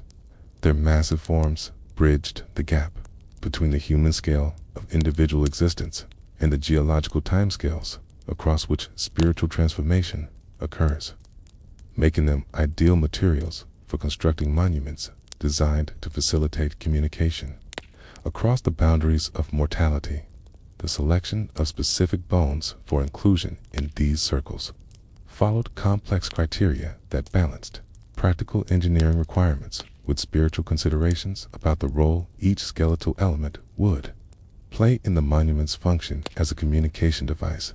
Skulls, with their natural acoustic properties and symbolic significance as containers of consciousness, were typically used to create the primary circumference of the circle, their hollow interiors serving as resonating chambers that could amplify and focus spiritual energies.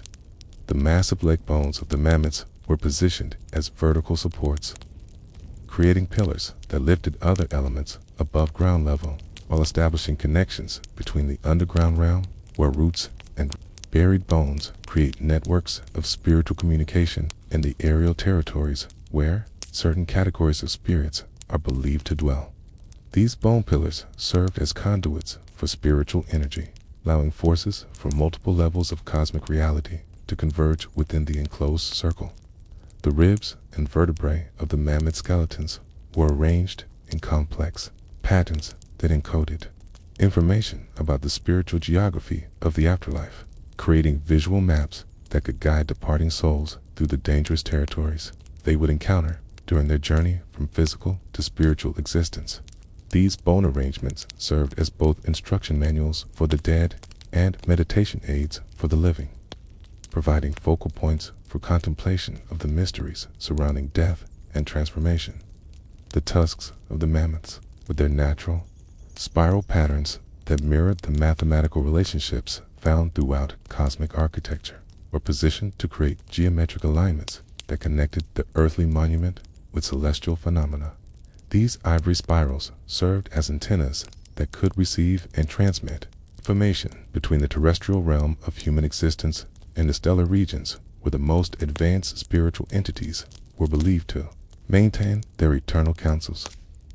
Construction process itself became an extended spiritual exercise that transformed the builders as much as it created the physical monument. The careful positioning of each massive bone required the coordinated effort of many individuals working in perfect harmony, creating a collaborative meditation that opened the consciousness of all participants to direct contact with the spiritual forces they were attempting to house and honor through their acoustical creation. The acoustic properties of the completed sockles created some of the most remarkable features of these prehistoric monuments. The careful positioning of hollow skulls and the geometric relationships between different skeletal elements produced resonating chambers capable of amplifying human voices to extraordinary volumes while filtering and focusing sound in ways that enhanced the effectiveness of ceremonial chanting and prayer. Experimental reconstructions of these bone circles have revealed that they function as sophisticated acoustic instruments, with different areas within the circle producing distinct sound qualities that correspond to different types of spiritual communication. The center of the circle serves as a focal point where voices are amplified and clarified, making it an ideal location for shamanic practitioners who need to project their consciousness into spiritual realms while maintaining vocal contact with their physical bodies. The perimeter of the circle creates areas where sounds from the center are transformed and redirected, producing echo effects that seem to carry human voices into dimensions beyond normal acoustic space. These peripheral zones serve as listening posts where trained individuals can detect the faint responses that may emerge from spiritual entities attempting to communicate with the living world. The seasonal use of these monuments reveals that they were designed to function as permanent spiritual infrastructure, sacred sites that could be activated periodically for community-wide ceremonies that required the focused attention of large numbers of participants. The timing of these gatherings corresponded to astronomical events that were believed to create optimal conditions for communication between worlds, particularly during solstices and equinoxes when the balance between light and darkness reflected deeper spiritual principles. During these major ceremonies, the bone circles were populated with hundreds of participants, ranged in concentric rings according to their spiritual achievements and social status within the community. The most experienced shamanic practitioners occupied the central area where acoustic effects were strongest, while novices and ordinary community members formed outer rings that allowed them to participate in the spiritual work while remaining protected from the intense energies generated at the monument's core. The artistic vision that guided the creation of these bone circles demonstrates that prehistoric communities were capable of conceiving and executing projects that transcended immediate practical needs to create lasting monuments to their spiritual achievements and aspirations. These structures represent some of humanity's earliest attempts to create art and architecture that would communicate across generations about the fundamental mysteries of existence, and the possibility of consciousness persisting beyond biological termination.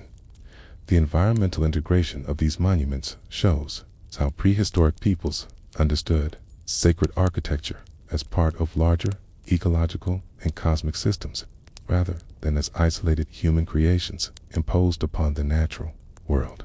The bone circles were positioned to take advantage of natural acoustic properties while aligning with astronomical phenomena, creating structures that functioned as interfaces between human consciousness and the broader patterns of energy and information that flow through the universe at scales both microscopic and cosmic.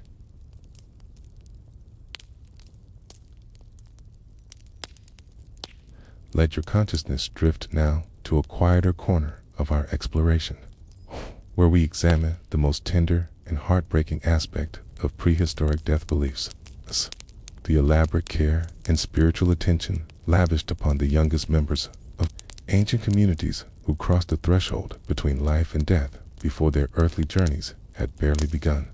In burial sites scattered across the globe, archaeologists have uncovered evidence of funeral practices so gentle and loving that they revealed the depth of emotional sophistication possessed by our ancient ancestors, while also illuminating their unique understanding of childhood death as a particularly sacred form of spiritual transformation. Picture yourself witnessing a scene that unfolded countless times across the prehistoric world. A small community gathered around the tiny form of a child whose brief life has ended. Their faces marked not only by grief, but by the profound reverence that characterized their approach to all deaths, especially those that occurred before the individual had time to accumulate the spiritual knowledge and experience that typically guided souls through their journey into the afterlife. The child lying before them, no more than 3 or 4 years of age, represents a unique category of spiritual being in the complex cosmology that governs prehistoric death beliefs. Unlike adults who depart this world carrying the accumulated wisdom and spiritual development of their earthly experiences, children who die young are understood to possess a special purity and closeness to the realm of spirit that makes their transition both easier and more mysterious than that of their elders. This understanding shapes every aspect of the elaborate preparations that surround childhood death in ancient communities, beginning with the recognition that young souls require different types of spiritual guidance and protection than those needed by mature consciousness undergoing the same transformation. The innocence that characterizes childhood awareness creates both advantages and vulnerabilities during the journey between worlds, requiring specialized funeral practices that honor the child's spiritual status while ensuring safe passage to appropriate destinations in the afterlife.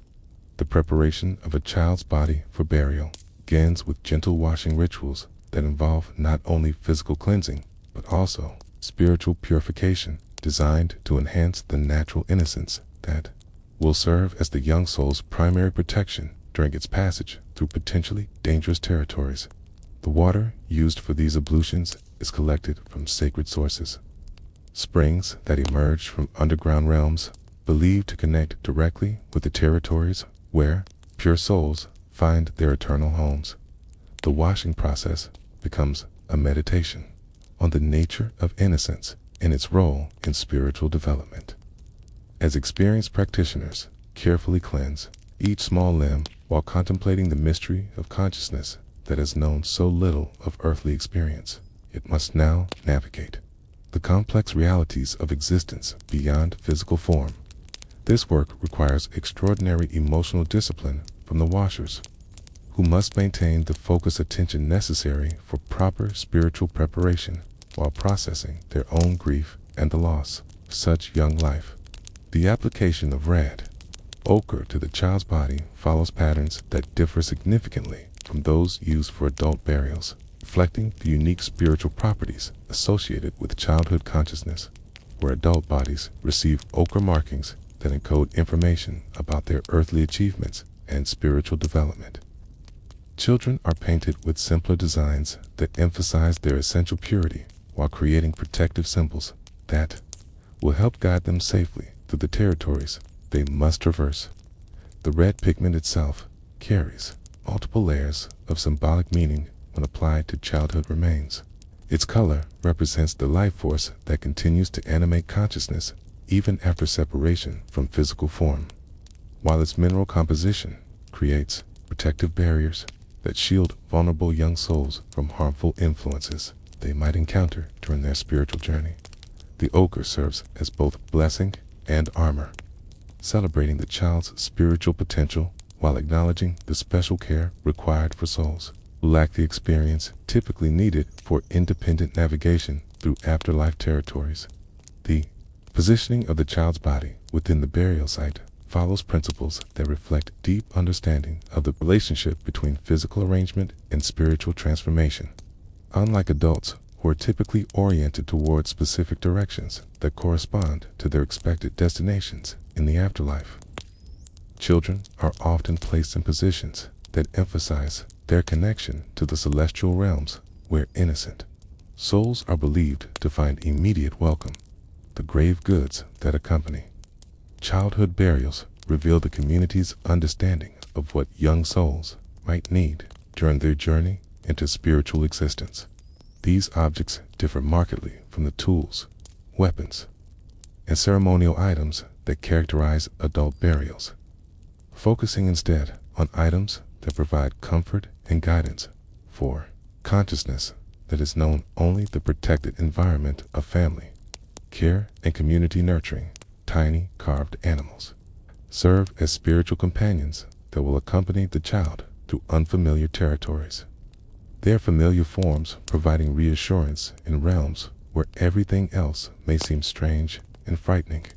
These miniature figures often represent species known for their protective instincts toward young bears and wolves, whose maternal behaviors make them ideal guides for vulnerable souls learning to exist without the constant care they knew during physical life.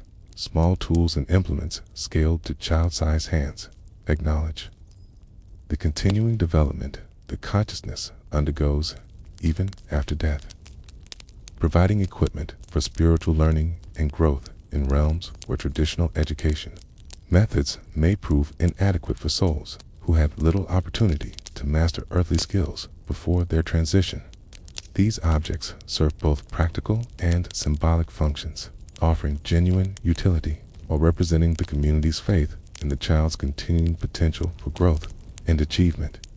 The study of prehistoric childhood burial practices also illuminates the role that demographic realities played in shaping ancient spiritual beliefs, as high rates of infant and childhood mortality created communities where death of the young was a frequent and expected part of life that required sophisticated coping mechanisms and theological frameworks for understanding.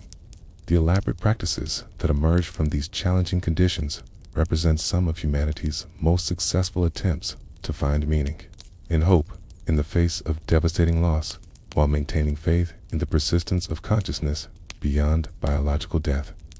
Shift your attention now to a dramatically different aspect of prehistoric death beliefs, where we witness the elaborate rituals and profound spiritual preparations that surrounded the deaths of those individuals whose lives were defined by violence and conflict. Its very existence served as bridges between the peaceful world of daily community life and the dangerous realms where survival depended upon the willingness to take life in order to preserve it. These warriors and hunters, marked by scars and strengthened by constant proximity to death, developed unique relationships with mortality that shaped not only their own spiritual preparations for the afterlife, but also influenced their community's understanding of courage, sacrifice, and the transformation that occurs when consciousness accustomed to violence must adapt to spiritual existence.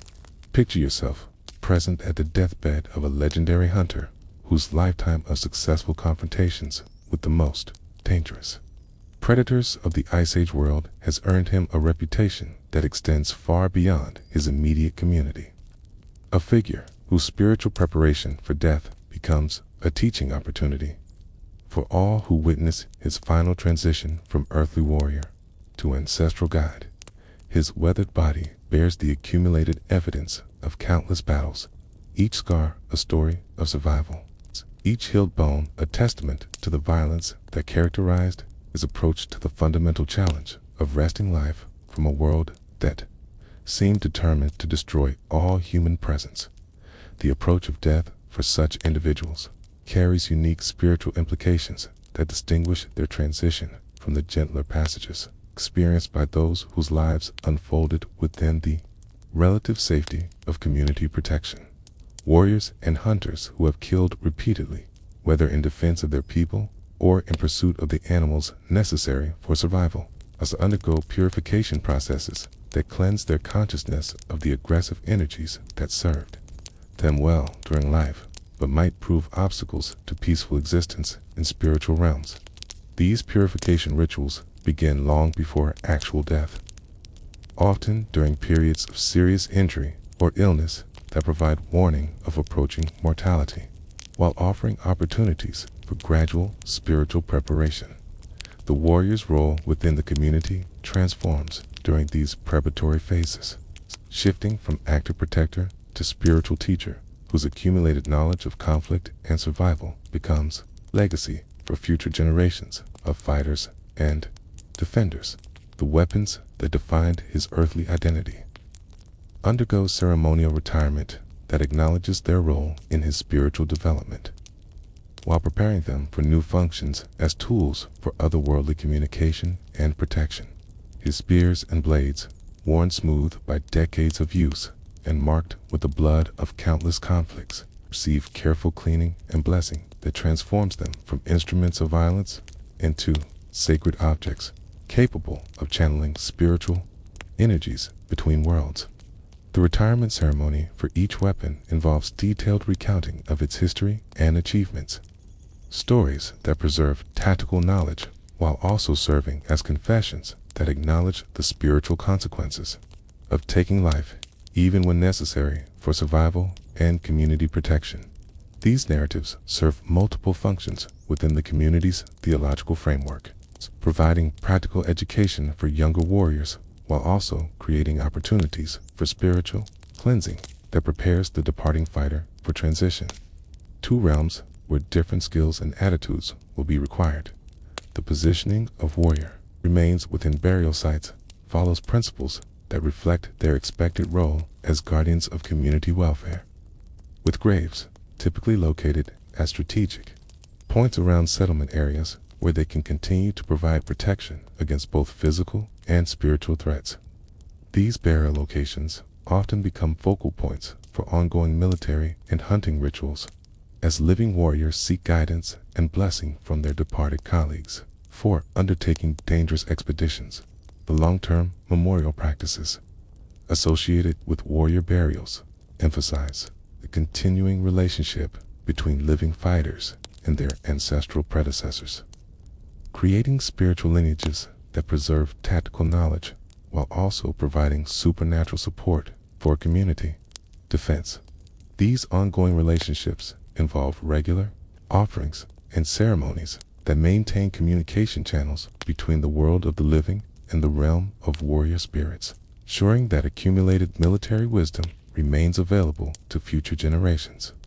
Allow your consciousness to settle now into the gentlest and most profound aspect of our exploration, where we witness the death, beliefs, and burial practices that surrounded those individuals. Its very existence embodied the creative forces of life itself.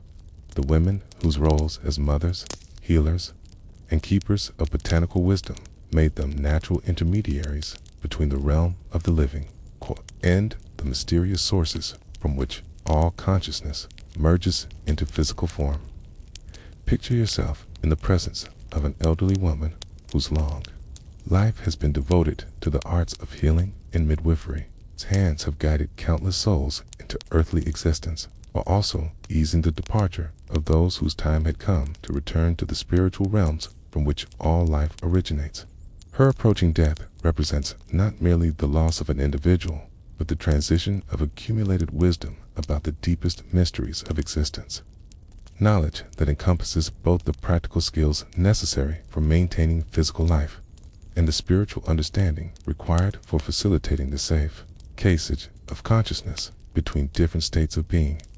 The death beliefs surrounding such women reflect sophisticated understanding of feminine spiritual power and its crucial role in maintaining the cosmic balance between creation and destruction, birth and death. The eternal dance of consciousness moving between embodied and spiritual existence. These beliefs recognize that women who have served as birth attendants possess unique qualifications for guiding souls through the transition between worlds. their intimate familiarity with the process of consciousness entering physical form, providing them with invaluable knowledge about the reverse journey that occurs at death. The spiritual preparation for such a woman's death begins not with her own approaching mortality, but with the systematic transfer of her accumulated knowledge to carefully selected successors who will continue her work after her transition to ancestral status. This knowledge transfer involves far more than simple instruction in herbal remedies and birthing techniques, encompassing the transmission of spiritual awareness that allows healers to perceive and influence the subtle energies that govern the relationship between consciousness and physical form. The process of selecting and training successors requires extraordinary sensitivity to spiritual potential and emotional maturity. It's the work of guiding souls between worlds demands practitioners who can maintain psychological stability while navigating the intense energies that surround birth and death. The dying healer must evaluate potential candidates not only for their intellectual capacity to master complex knowledge, but also for their spiritual resilience and emotional wisdom necessary for handling the profound responsibilities that accompany such sacred work. The knowledge transmission occurs through a series of intensive training sessions that combine practical instruction with spiritual initiation, gradually opening the student's consciousness to perceive the otherworldly forces that participate in every birth and death. These sessions often take place in sacred locations where the boundary between worlds grows thin. Natural settings where the presence of spiritual entities can be more easily detected and communicated with by those learning to expand their perceptual capabilities. The botanical knowledge that forms the foundation of feminine healing work encompasses not only the physical properties of plants and their effects on human physiology, but also their spiritual characteristics and their roles as allies in facilitating communication between different levels of consciousness. This herbal wisdom includes understanding of which plants can ease physical pain while also preparing consciousness for separation from bodily form. Knowledge that makes skilled healers invaluable guides for those approaching death. The dying healer's own preparations involve the gradual withdrawal from active practice as her accumulated spiritual energy is redirected toward the work of transition. But this withdrawal occurs in carefully measured stages that ensure her knowledge and abilities remain available to her community until the final moment of departure. Her continuing presence serves as reassurance for those who depend upon her healing skills, while also providing ongoing opportunities for knowledge transmission to her designated successors. The sacred objects that surround her during these final preparations reflect the dual nature of feminine spiritual power, encompassing both the creative energies associated with birth and new life, and the passionate wisdom necessary for easing the departure of consciousness from physical form. Her collection of healing tools includes implements for assisting childbirth, alongside others designed specifically for deathbed ministrations, revealing the understanding that birth and death represent complementary aspects of the same fundamental process. The most precious items in her collection are those that have been used repeatedly in situations where life and death hung in balance. It's objects that have absorbed spiritual energies from countless moments of transition and transformation. These tools possess accumulated power that makes them invaluable aids for future practitioners, while also serving as repositories for the spiritual experiences and knowledge that characterized the dying healer's lifetime of service. The ceremonies that surround her approaching death emphasize the celebration of life and fertility rather than mourning for loss, reflecting the understanding that feminine spiritual power is ultimately directed toward creation and renewal rather than termination and ending. These rituals invoke the continuing presence of maternal energy while acknowledging the transformation that will redirect her nurturing capabilities toward different forms of service and protection. The participation of other women in these ceremonies creates powerful networks of feminine spiritual energy that support both the dying healer's transition and the community's adaptation to her approaching absence. These gatherings serve multiple functions within the spiritual ecosystem of the community. providing emotional support for the bereaved, while also strengthening the bonds between living women who will need to work together to continue providing the healing and spiritual services casely offered by their departing colleague. The long-term care of healer burial sites involves ongoing cultivation and maintenance that creates permanent connections between the world of the living and the transformed consciousness of the departed practitioner. These gardens become focal points for continued healing work, sacred spaces where living healers can commune with their ancestral colleagues, while also gathering medicinal materials that carry the spiritual blessings of those who have successfully completed the transition from earthly to spiritual service. The legacy of these ancient feminine traditions continues to influence modern understanding of healing and spiritual development, providing insights into holistic approaches to health and wellness that recognize the interconnections between physical, emotional, and spiritual aspects of human existence. The archaeological evidence of prehistoric healing practices reveals that ancient peoples possessed knowledge about consciousness and its relationship to physical form that remains relevant and valuable for contemporary understanding of health, healing, and the nature of human awareness. As our gentle journey through the mists of prehistoric belief draws to its peaceful close, let yourself rest in the profound realization that the human capacity for spiritual understanding and compassionate response to mortality extends far deeper into our past than most of us ever imagine. The strange and beautiful death beliefs we have explored tonight reveal minds that were both achingly familiar and wonderfully alien. It's consciousness that grappled with the same fundamental questions about existence and meaning that still stir in quiet moments before sleep. These ancient peoples, living in landscapes that have vanished beneath ice and time, possessed spiritual technologies and theological understanding that in many ways exceeded our own contemporary relationship with death and the possibility of consciousness persisting beyond biological termination.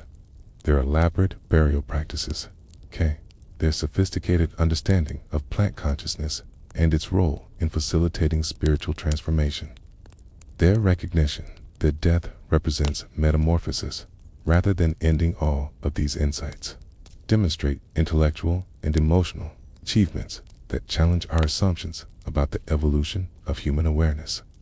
The flower burials of the Neanderthals, with their tender recognition that botanical allies could ease the journey between worlds, reveal capacity for abstract thinking and emotional sophistication that forces us to reconsider everything we thought we knew about the inner lives of our evolutionary cousins.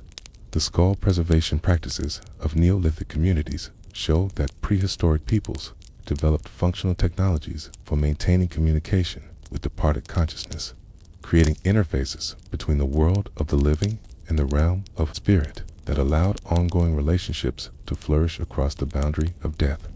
The massive bone circles of the mammoth hunters represent architectural achievements that rival the greatest religious monuments of later civilizations, demonstrating that Ice Age communities were capable of organizing enormous collaborative projects directed towards spiritual rather than merely practical goals. These prehistoric cathedrals reveal understanding of acoustic principles and sacred geometry that enabled the creation of spaces specifically designed to facilitate communication between different levels of consciousness and reality. The elaborate preparations that surrounded the conscious death of spiritual practitioners show that ancient peoples possessed detailed knowledge about the process of dying and the challenges that await consciousness during its transition from embodied to spiritual existence.